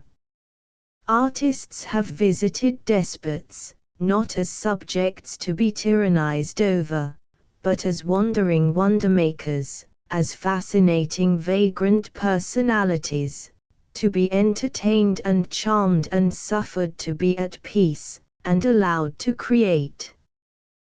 There is this to be said in favor of the despot, that he, being an individual, may have culture, while the mob, being a monster, has none. One who is an emperor and king may stoop down to pick up a brush for a painter, but when the democracy stoops down it is merely to throw mud. And yet the democracy have not so far to stoop as the emperor. In fact, when they want to throw mud they have not to stoop at all. But there is no necessity to separate the monarch from the mob, all authority is equally bad. There are three kinds of despots. There is the despot who tyrannizes over the body. There is the despot who tyrannizes over the soul. There is the despot who tyrannizes over the soul and body alike. The first is called the prince. The second is called the pope. The third is called the people. The prince may be cultivated. Many princes have been. Yet in the prince there is danger. One thinks of Dante at the bitter feast in Verona, of Tasso in Ferrara's madman's cell. It is better for the artist not to live with princes. The Pope may be cultivated. Many popes have been, the bad popes have been. The bad popes loved beauty, almost as passionately, nay, with as much passion as the good popes hated thought. To the wickedness of the papacy humanity owes much. The goodness of the papacy owes a terrible debt to humanity. Yet, though the Vatican has kept the rhetoric of its thunders, and lost the rod of its lightning, it is better for the artist not to live with popes. It was a pope who said of Cellini to a conclave of cardinals that common laws and common authority were not made for men such as he, but it was a pope who thrust Cellini into prison, and kept him there till he sickened with rage, and created unreal visions for himself, and saw the gilded sun enter his room, and grew so enamored of it that he sought to escape, and crept out from tower to tower, and falling through dizzy air at dawn, maimed himself, and was by a vine-dresser covered with vine leaves, and carried in a cart to one who, loving beautiful things, had care of him. There is danger in popes. And as for the people, what of them and their authority? Perhaps of them and their authority one has spoken enough. Their authority is a thing blind, deaf, hideous, grotesque, tragic, amusing, serious, and obscene. It is impossible for the artist to live with the people. All despots bribe. The people bribe and brutalize. Who told them to exercise authority? They were made to live, to listen, and to love. Someone has done them a great wrong. They have marred themselves by imitation of their inferiors. They have taken the scepter of the prince. How should they use it? They have taken the triple tiara of the Pope. How should they carry its burden? They are as a clown whose heart is broken. They are as a priest whose soul is not yet born. Let all who love beauty pity them. Though they themselves love not beauty, yet let them pity themselves. Who taught them the trick of tyranny? There are many other things that one might point out. One might point out how the Renaissance was great, because it sought to solve no social problem, and busied itself not about such things, but suffered the individual to develop freely, beautifully, and naturally, and so had great and individual artists, and great and individual men. One might point out how Louis XIV, by creating the modern state, destroyed the individualism of the artist, and made things monstrous in their monotony of repetition, and contemptible in their conformity to rule, and destroyed throughout all France all those fine freedoms of expression that had made tradition new in beauty, and new modes one with antique form. But the past is of no importance. The present is of no importance. It is with the future that we have to deal. For the past is what man should not have been. The present is what man ought not to be. The future is what artists are. It will, of course, be said that such a scheme as is set forth here is quite unpractical, and goes against human nature. This is perfectly true. It is unpractical, and it goes against human nature. This is why it is worth carrying out, and that is why one proposes it. For what is a practical scheme? A practical scheme is either a scheme that is already in existence, or a scheme that could be carried out under existing conditions. But it is exactly the existing conditions that one objects to, and any scheme that could accept these conditions is wrong and foolish. The conditions will be done away with, and human nature will change. The only thing that one really knows about human nature is that it changes. Change is the one quality we can predicate of it. The systems that fail are those that rely on the permanency of human nature, and not on its growth and development. The error of Louis XIV was that he thought human nature would always be the same. The result of his error was the French Revolution. It was an admirable result. All the results of the mistakes of governments are quite admirable. It is to be noted also that individualism does not come to man with any sickly cant about duty, which merely means doing what other people want because they want it, or any hideous cant about self-sacrifice, which is merely a survival of savage mutilation. In fact, it does not come to man with any claims upon him at all. It comes naturally and inevitably out of man. It is the point to which all development tends. It is the differentiation to which all organisms grow. It is the perfection that is inherent in every mode of life, and towards which every mode of life quickens. And so individualism exercises no compulsion over man. On the contrary, it says to man that he should suffer no compulsion to be exercised over him. It does not try to force people to be good. It knows that people are good when they are let alone. Man will develop individualism out of himself. Man is now so developing individualism. To ask whether individualism is practical is like asking whether evolution is practical. Evolution is the law of life, and there is no evolution except towards individualism. Where this tendency is not expressed, it is a case of artificially arrested growth, or of disease, or of death. Individualism will also be unselfish and unaffected.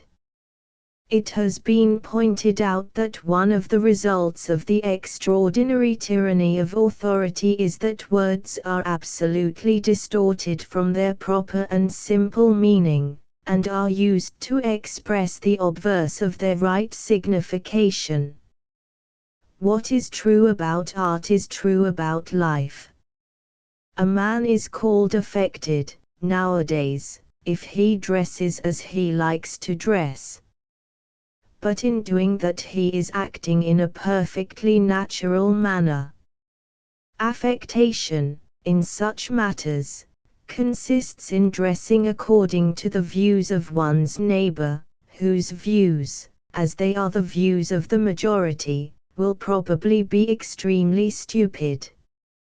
Or a man is called selfish if he lives in the manner that seems to him most suitable for the full realization of his own personality, if, in fact, the primary aim of his life is self-development. But this is the way in which everyone should live. Selfishness is not living as one wishes to live, it is asking others to live as one wishes to live. And unselfishness is letting other people's lives alone, not interfering with them.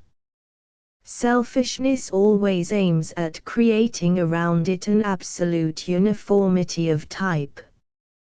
Unselfishness recognizes infinite variety of type as a delightful thing, accepts it, acquiesces in it, enjoys it. It is not selfish to think for oneself. A man who does not think for himself does not think at all. It is grossly selfish to require of one's neighbor that he should think in the same way, and hold the same opinions. Why should he? If he can think, he will probably think differently. If he cannot think, it is monstrous to require thought of any kind from him. A red rose is not selfish because it wants to be a red rose. It would be horribly selfish if it wanted all the other flowers in the garden to be both red and roses. Under individualism, people will be quite natural and absolutely unselfish, and will know the meanings of the words, and realize them in their free, beautiful lives. Nor will men be egotistic as they are now. For the egotist is he who makes claims upon others, and the individualist will not desire to do that. It will not give him pleasure. When man has realized individualism, he will also realize sympathy and exercise it freely and spontaneously. Up to the present, man has hardly cultivated sympathy at all. He has merely sympathy with pain, and sympathy with pain is not the highest form of sympathy. All sympathy is fine, but sympathy with suffering is the least fine mode. It is tainted with egotism. It is apt to become morbid. There is in it a certain element of terror for our own safety. We become afraid that we ourselves might be as the leper or as the blind, and that no man would have care of us. It is curiously limiting, too. One should sympathize with the entirety of life, not with life's sores and maladies merely, but with life's joy and beauty and energy and health and freedom. The wider sympathy is, of course, the more difficult. It requires more unselfishness. Anybody can sympathize with the sufferings of a friend, but it requires a very fine nature. It requires, in fact, the nature of a true individualist, to sympathize with a friend's success. In the modern stress of competition and struggle for place, such sympathy is naturally rare, and is also very much stifled by the immoral ideal of uniformity of type and conformity to rule, which is so prevalent everywhere, and is perhaps most obnoxious in England.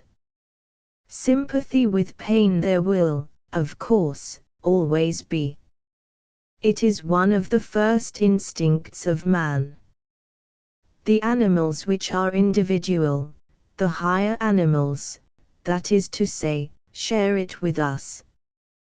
But it must be remembered that while sympathy with joy intensifies the sum of joy in the world, sympathy with pain does not really diminish the amount of pain. It may make man better able to endure evil, but the evil remains. Sympathy with consumption does not cure consumption. That is what science does. And when socialism has solved the problem of poverty, and science solved the problem of disease, the area of the sentimentalists will be lessened, and the sympathy of man will be large, healthy, and spontaneous. Man will have joy in the contemplation of the joyous life of others. For it is through joy that the individualism of the future will develop itself. Christ made no attempt to reconstruct society, and consequently the individualism that he preached to man could be realized only through pain or in solitude. The ideals that we owe to Christ are the ideals of the man who abandons society entirely, or of the man who resists society absolutely. But man is naturally social. Even the Thebaid became peopled at last. And though the Cenobite realizes his personality, it is often an impoverished personality that he so realizes. Upon the other hand, the terrible truth that pain is a mode through which man may realize himself exercises a wonderful fascination over the world. Shallow speakers and shallow thinkers in pulpits and on platforms often talk about the world's worship of pleasure, and whine against it. But it is rarely in the world's history that its ideal has been one of joy and beauty. The worship of pain has far more often dominated the world. Medievalism, with its saints and martyrs, its love of self-torture, its wild passion for wounding itself, its gashing with knives, and its whipping with rods. Medievalism is real Christianity, and the medieval Christ is the real Christ. When the Renaissance dawned upon the world, and brought with it the new ideals of the beauty of life and the joy of living, men could not understand Christ. Even art shows us that. The painters of the Renaissance drew Christ as a little boy playing with another boy in a palace or a garden, or lying back in his mother's arms, smiling at her, or at a flower, or at a bright bird, or as a noble, stately figure moving nobly through the world, or as a wonderful figure rising in a sort of ecstasy from death to life. Even when they drew him crucified, they drew him as a beautiful God on whom evil men had inflicted suffering. But he did not preoccupy them much. What delighted them was to paint the men and women whom they admired, and to show the loveliness of this lovely earth. They painted many religious pictures, in fact, they painted far too many, and the monotony of type and motive is wearisome, and was bad for art. It was the result of the authority of the public in art matters, and is to be deplored. But their soul was not in the subject. Raphael was a great artist when he painted his portrait of the Pope. When he painted his Madonnas and infant Christs, he is not a great artist at all. Christ had no message for the Renaissance, which was wonderful because it brought an ideal at variance with his, and to find the presentation of the real Christ we must go to medieval art. There he is, one maimed and marred, one who is not comely to look on, because beauty is a joy, one who is not in fair raiment, because that may be a joy also. He is a beggar who has a marvelous soul, he is a leper whose soul is divine, he needs neither property nor health, he is a God realizing his perfection through pain. The evolution of man is slow. The injustice of men is great. It was necessary that pain should be put forward as a mode of self-realization. Even now, in some places in the world, the message of Christ is necessary. No one who lived in modern Russia could possibly realize his perfection except by pain. A few Russian artists have realized themselves in art, in a fiction that is medieval in character, because its dominant note is the realization of men through suffering. But for those who are not artists, and to whom there is no mode of life but the actual life of fact, pain is the only door to perfection. A Russian who lives happily under the present system of government in Russia must either believe that man has no soul, or that, if he has, it is not worth developing. A nihilist who rejects all authority, because he knows authority to be evil, and welcomes all pain, because through that he realizes his personality, is a real Christian. To him the Christian ideal is a true thing. And yet, Christ did not revolt against authority. He accepted the imperial authority of the Roman Empire and paid tribute. He endured the ecclesiastical authority of the Jewish Church, and would not repel its violence by any violence of his own. He had, as I said before, no scheme for the reconstruction of society. But the modern world has schemes. It proposes to do away with poverty and the suffering that it entails. It desires to get rid of pain, and the suffering that pain entails. It trusts to socialism and to science as its methods. What it aims at is an individualism expressing itself through joy. This individualism will be larger, fuller, lovelier than any individualism has ever been. Pain is not the ultimate mode of perfection. It is merely provisional and a protest. It has reference to wrong, unhealthy, unjust surroundings. When the wrong, and the disease, and the injustice are removed, it will have no further place. It will have done its work. It was a great work, but it is almost over. Its sphere lessens every day. Nor will man miss it. For what man has sought for is, indeed, neither pain nor pleasure, but simply life. Man has sought to live intensely, fully, perfectly. When he can do so without exercising restraint on others, or suffering it ever, and his activities are all pleasurable to him, he will be saner, healthier, more civilized, more himself. Pleasure is nature's test, her sign of approval. When man is happy, he is in harmony with himself and his environment. The new individualism, for whose service socialism, whether it wills it or not, is working, will be perfect harmony.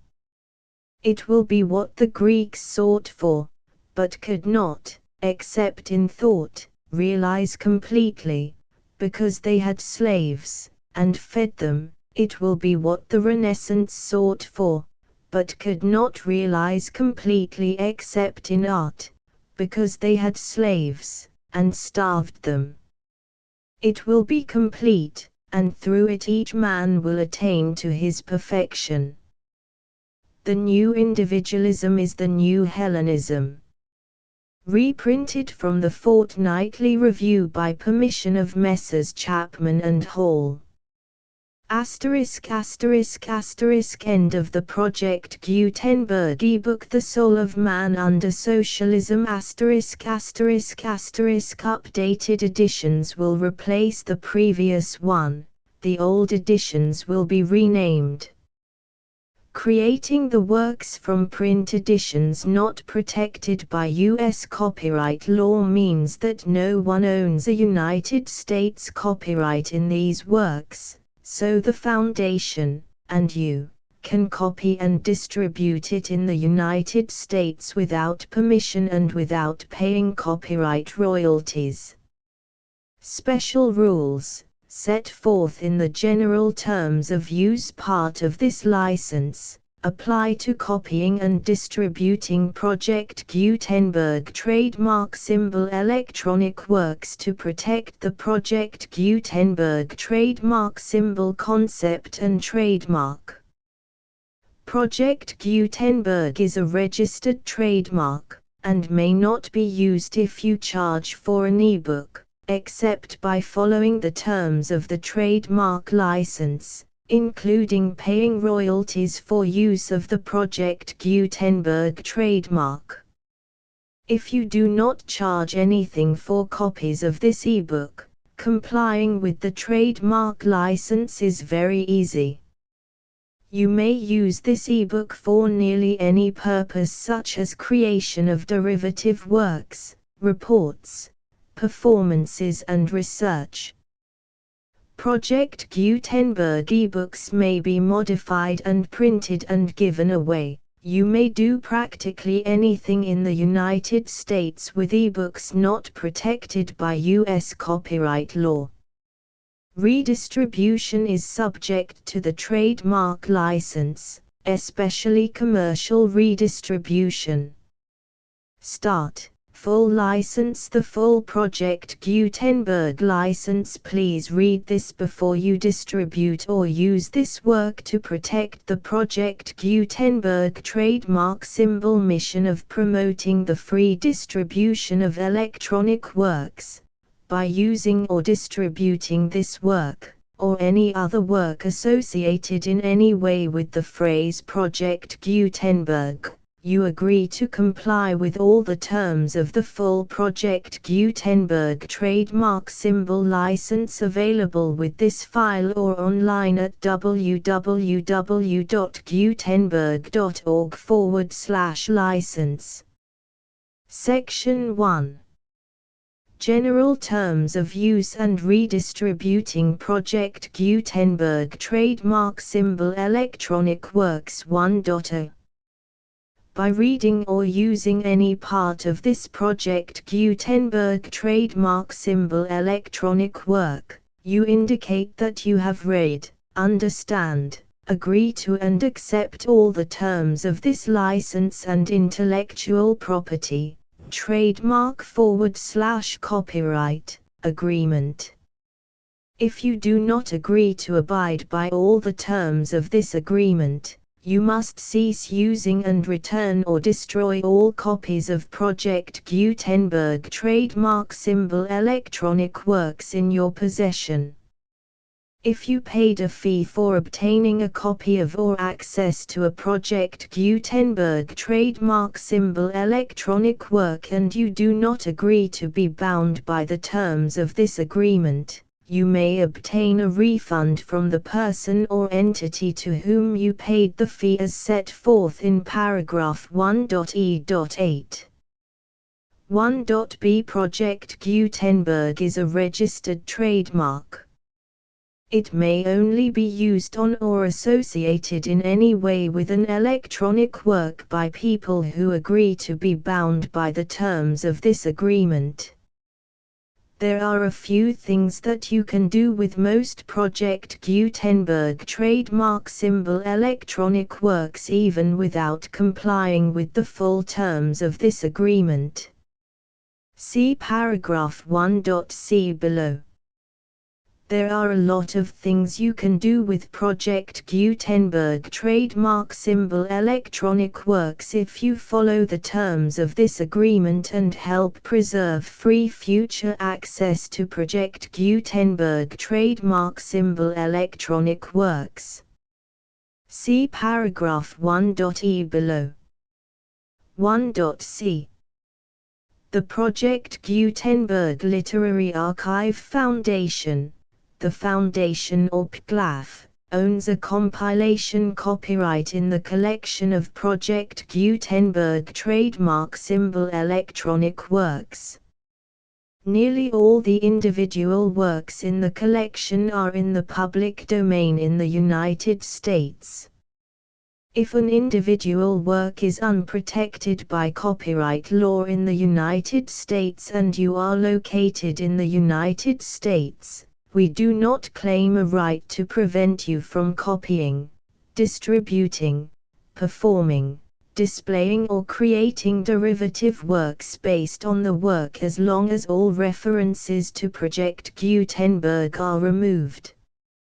Of course, we hope that you will support the Project Gutenberg trademark symbol mission of promoting free access to electronic works by freely sharing Project Gutenberg trademark symbol works in compliance with the terms of this agreement for keeping the Project Gutenberg trademark symbol name associated with the work. You can easily comply with the terms of this agreement by keeping this work in the same format with its attached full Project Gutenberg trademark symbol license when you share it without charge with others. 1.d. The copyright laws of the place where you are located also govern what you can do with this work. Copyright laws in most countries are in a constant state of change. If you are outside the United States, Check the laws of your country in addition to the terms of this agreement before downloading, copying, displaying, performing, distributing or creating derivative works based on this work or any other Project Gutenberg trademark symbol work. The Foundation makes no representations concerning the copyright status of any work in any country other than the United States. 1.e Unless you have removed all references to Project Gutenberg, 1.e.1. The following sentence, with active links to, or other immediate access to, the full Project Gutenberg trademark symbol license must appear prominently whenever any copy of a Project Gutenberg trademark symbol work, any work on which the phrase Project Gutenberg appears, or with which the phrase Project Gutenberg is associated, is accessed, displayed, performed, viewed, copied or distributed. This ebook is for the use of anyone anywhere in the United States and most other parts of the world at no cost and with almost no restrictions whatsoever. You may copy it, give it away or reuse it under the terms of the Project Gutenberg license included with this ebook or online at www.gutenberg.org. If you are not located in the United States, you will have to check the laws of the country where you are located before using this ebook. 1.e.2. If an individual Project Gutenberg trademark symbol electronic work is derived from texts not protected by U.S. copyright law, does not contain a notice indicating that it is posted with permission of the copyright holder, the work can be copied and distributed to anyone in the United States without paying any fees or charges. If you are redistributing or providing access to a work with the phrase Project Gutenberg associated with or appearing on the work, you must comply either with the requirements of paragraphs 1.e.1 through 1.e.7 or obtain permission for the use of the work and the Project Gutenberg trademark symbol trademark as set forth in paragraphs 1.e.8 or 1.e.9. 1.e.3. If an individual Project Gutenberg trademark symbol electronic work is posted with the permission of the copyright holder, your use and distribution must comply with both paragraphs 1.e.1 through 1.e.7 and any additional terms imposed by the copyright holder. Additional terms will be linked to the Project Gutenberg trademark symbol license for all works posted with the permission of the copyright holder found at the beginning of this work. 1.e.4. Do not unlink or detach or remove the full Project Gutenberg trademark symbol license terms from this work, or any files containing a part of this work or any other work associated with Project Gutenberg trademark symbol. 1.e.5. Do not copy, display, perform, distribute or redistribute this electronic work, or any part of this electronic work, without prominently displaying the sentence set forth in paragraph 1.e.1 with active links or immediate access to the full terms of the Project Gutenberg trademark symbol license. 1.e.6. You may convert to and distribute this work in any binary, compressed, marked up, non-proprietary or proprietary form, including any word processing or hypertext form.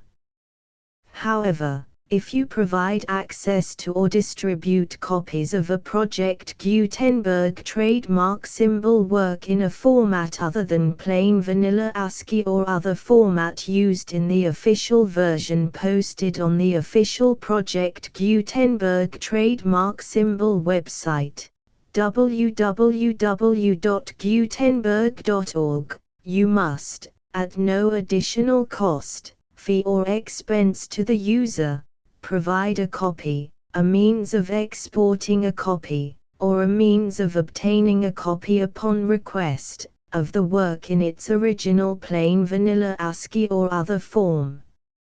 Any alternate format must include the full Project Gutenberg trademark symbol license as specified in paragraph 1.e.1.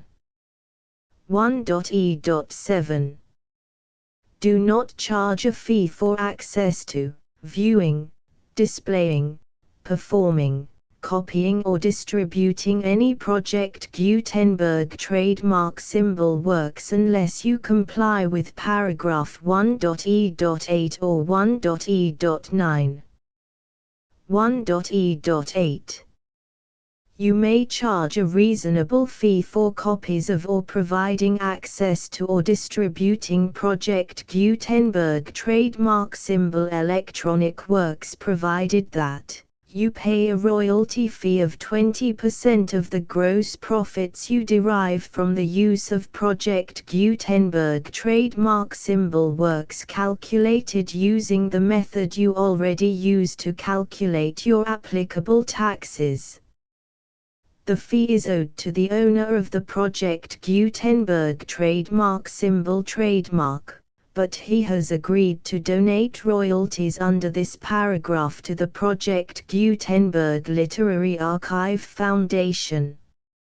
Royalty payments must be paid within 60 days following each date on which you prepare, or are legally required to prepare, your periodic tax returns. Royalty payments should be clearly marked as such and sent to the Project Gutenberg Literary Archive Foundation at the address specified in Section 4, Information about donations to the Project Gutenberg Literary Archive Foundation. You provide a full refund of any money paid by a user who notifies you in writing, or by email, within 30 days of receipt that he does not agree to the terms of the full Project Gutenberg trademark symbol license. You must require such a user to return or destroy all copies of the works possessed in a physical medium and discontinue all use of and all access to other copies of Project Gutenberg trademark symbol works. You provide, in accordance with paragraph 1.f.3, a full refund of any money paid for a work or a replacement copy, if a defect in the electronic work is discovered and reported to you within 90 days of receipt of the work. You comply with all other terms of this agreement for free distribution of Project Gutenberg trademark symbol works. 1.e.9. If you wish to charge a fee or distribute a Project Gutenberg trademark symbol electronic work or group of works on different terms than are set forth in this agreement, you must obtain permission in writing from the Project Gutenberg Literary Archive Foundation, the manager of the Project Gutenberg trademark symbol trademark. Contact the Foundation as set forth in Section 3 below. 1.f1.f.1. Project Gutenberg volunteers and employees expend considerable effort to identify, do copyright research on, transcribe and proofread works not protected by U.S. copyright law in creating the Project Gutenberg trademark symbol collection. Despite these efforts, Project Gutenberg trademark symbol electronic works, and the medium on which they may be stored, may contain defects such as, but not limited to, incomplete, inaccurate or corrupt data, transcription errors, a copyright or other intellectual property infringement, a defective or damaged disk or other medium, a computer virus, or computer codes that damage or cannot be read by your equipment. 1.f.2 Limited warranty. Disclaimer of damages, except for the right of replacement or refund described in paragraph 1.f.3. The Project Gutenberg Literary Archive Foundation, the owner of the Project Gutenberg trademark symbol trademark, and any other party distributing a Project Gutenberg trademark symbol electronic work under this agreement, disclaim all liability to you for damages, costs and expenses, including legal fees. You agree that you have no remedies for negligence, strict liability, breach of warranty or breach of contract except those provided in paragraph 1.f.3. You agree that the Foundation, the trademark owner, and any distributor under this agreement will not be liable to you for actual, direct, indirect, consequential, punitive or incidental damages even if you give notice of the possibility of such damage. 1.f.3 Limited right of replacement or refund. If you discover a defect in this electronic work within 90 days of receiving it, you can receive a refund of the money, if any, you paid for it by sending a written explanation to the person you received the work from. If you received the work on a physical medium, you must return the medium with your written explanation. The person or entity that provided you with the defective work may elect to provide a replacement copy in lieu of a refund. If you received the work electronically, the person or entity providing it to you may choose to give you a second opportunity to receive the work electronically in lieu of a refund. If the second copy is also defective, you may demand a refund in writing without further opportunities to fix the problem.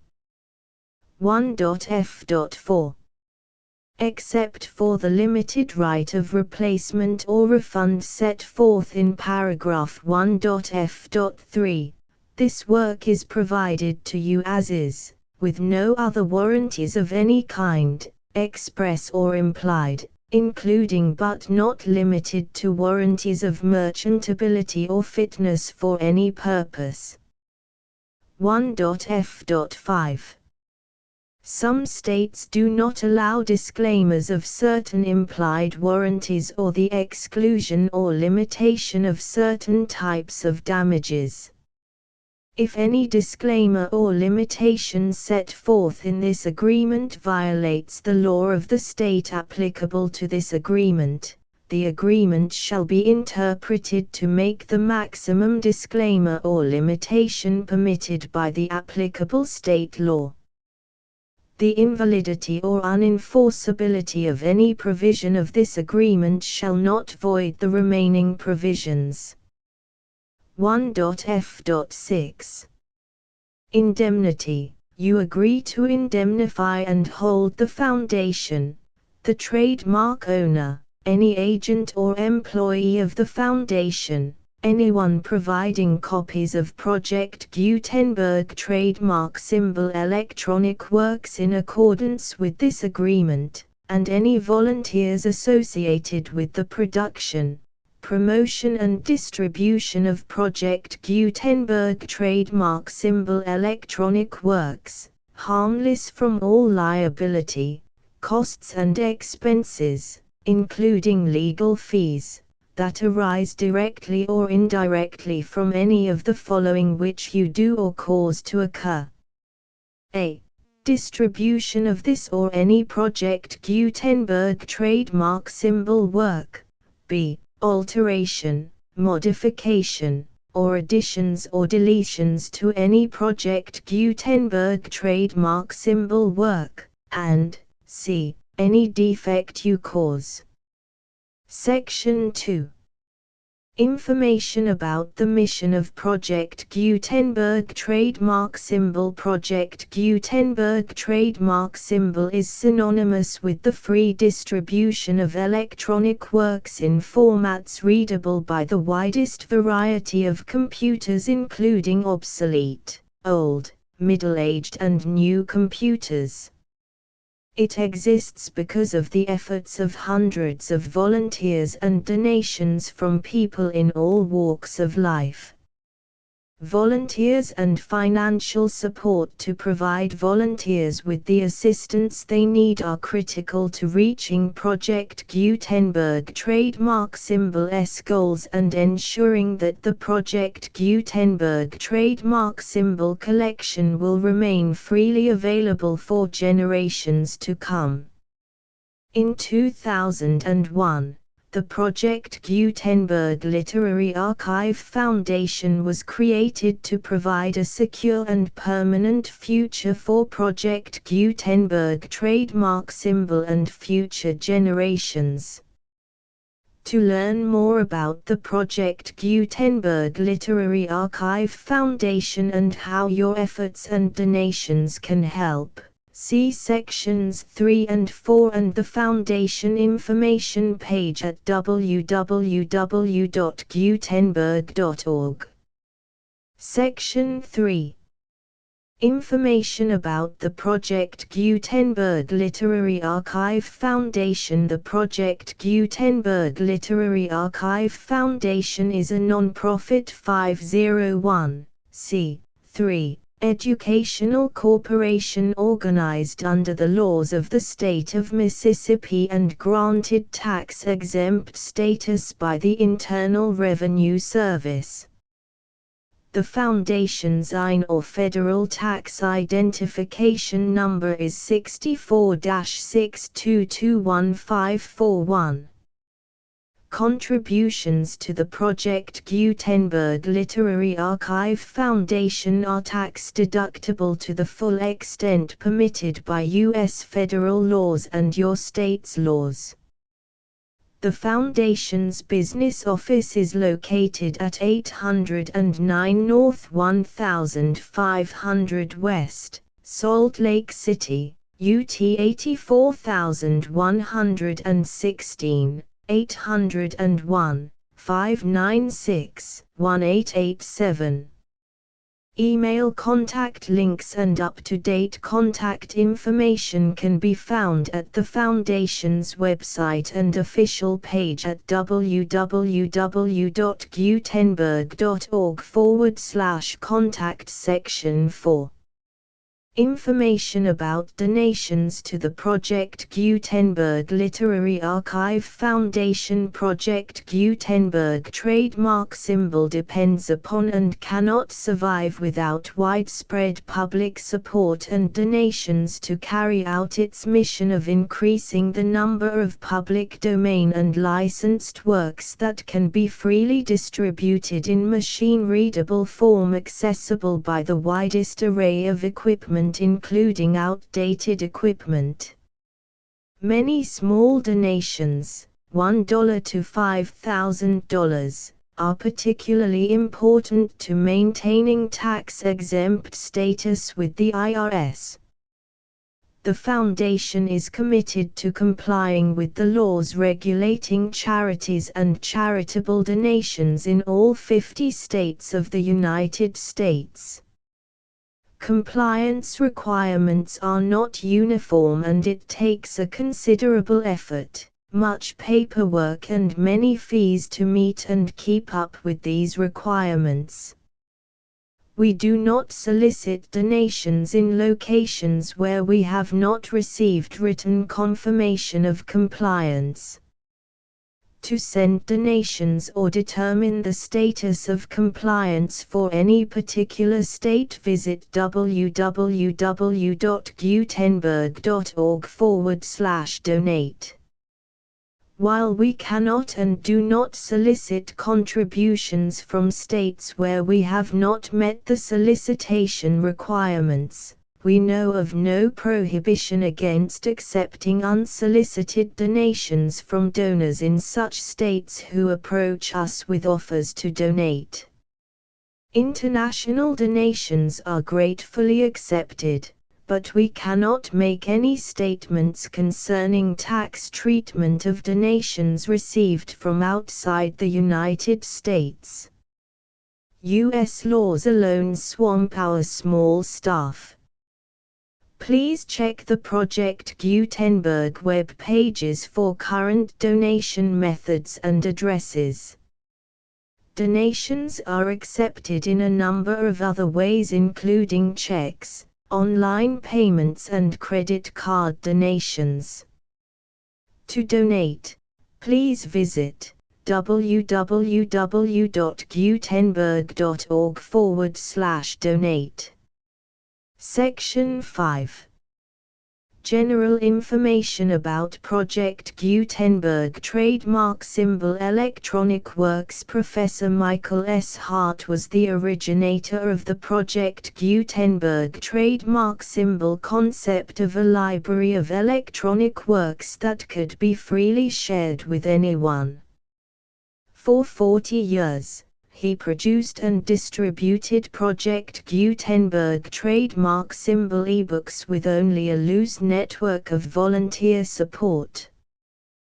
Project Gutenberg trademark symbol ebooks are often created from several printed editions, all of which are confirmed as not protected by copyright in the US unless a copyright notice is included. Thus, we do not necessarily keep ebooks in compliance with any particular paper edition. Most people start at our website, which has the main PG search facility, www.gutenberg.org.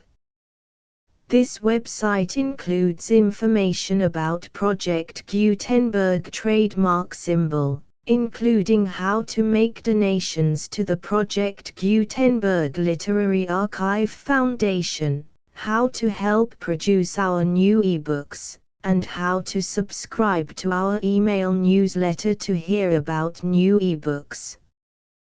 Back. The Soul of Man. The Soul of Man. The full Project Gutenberg license,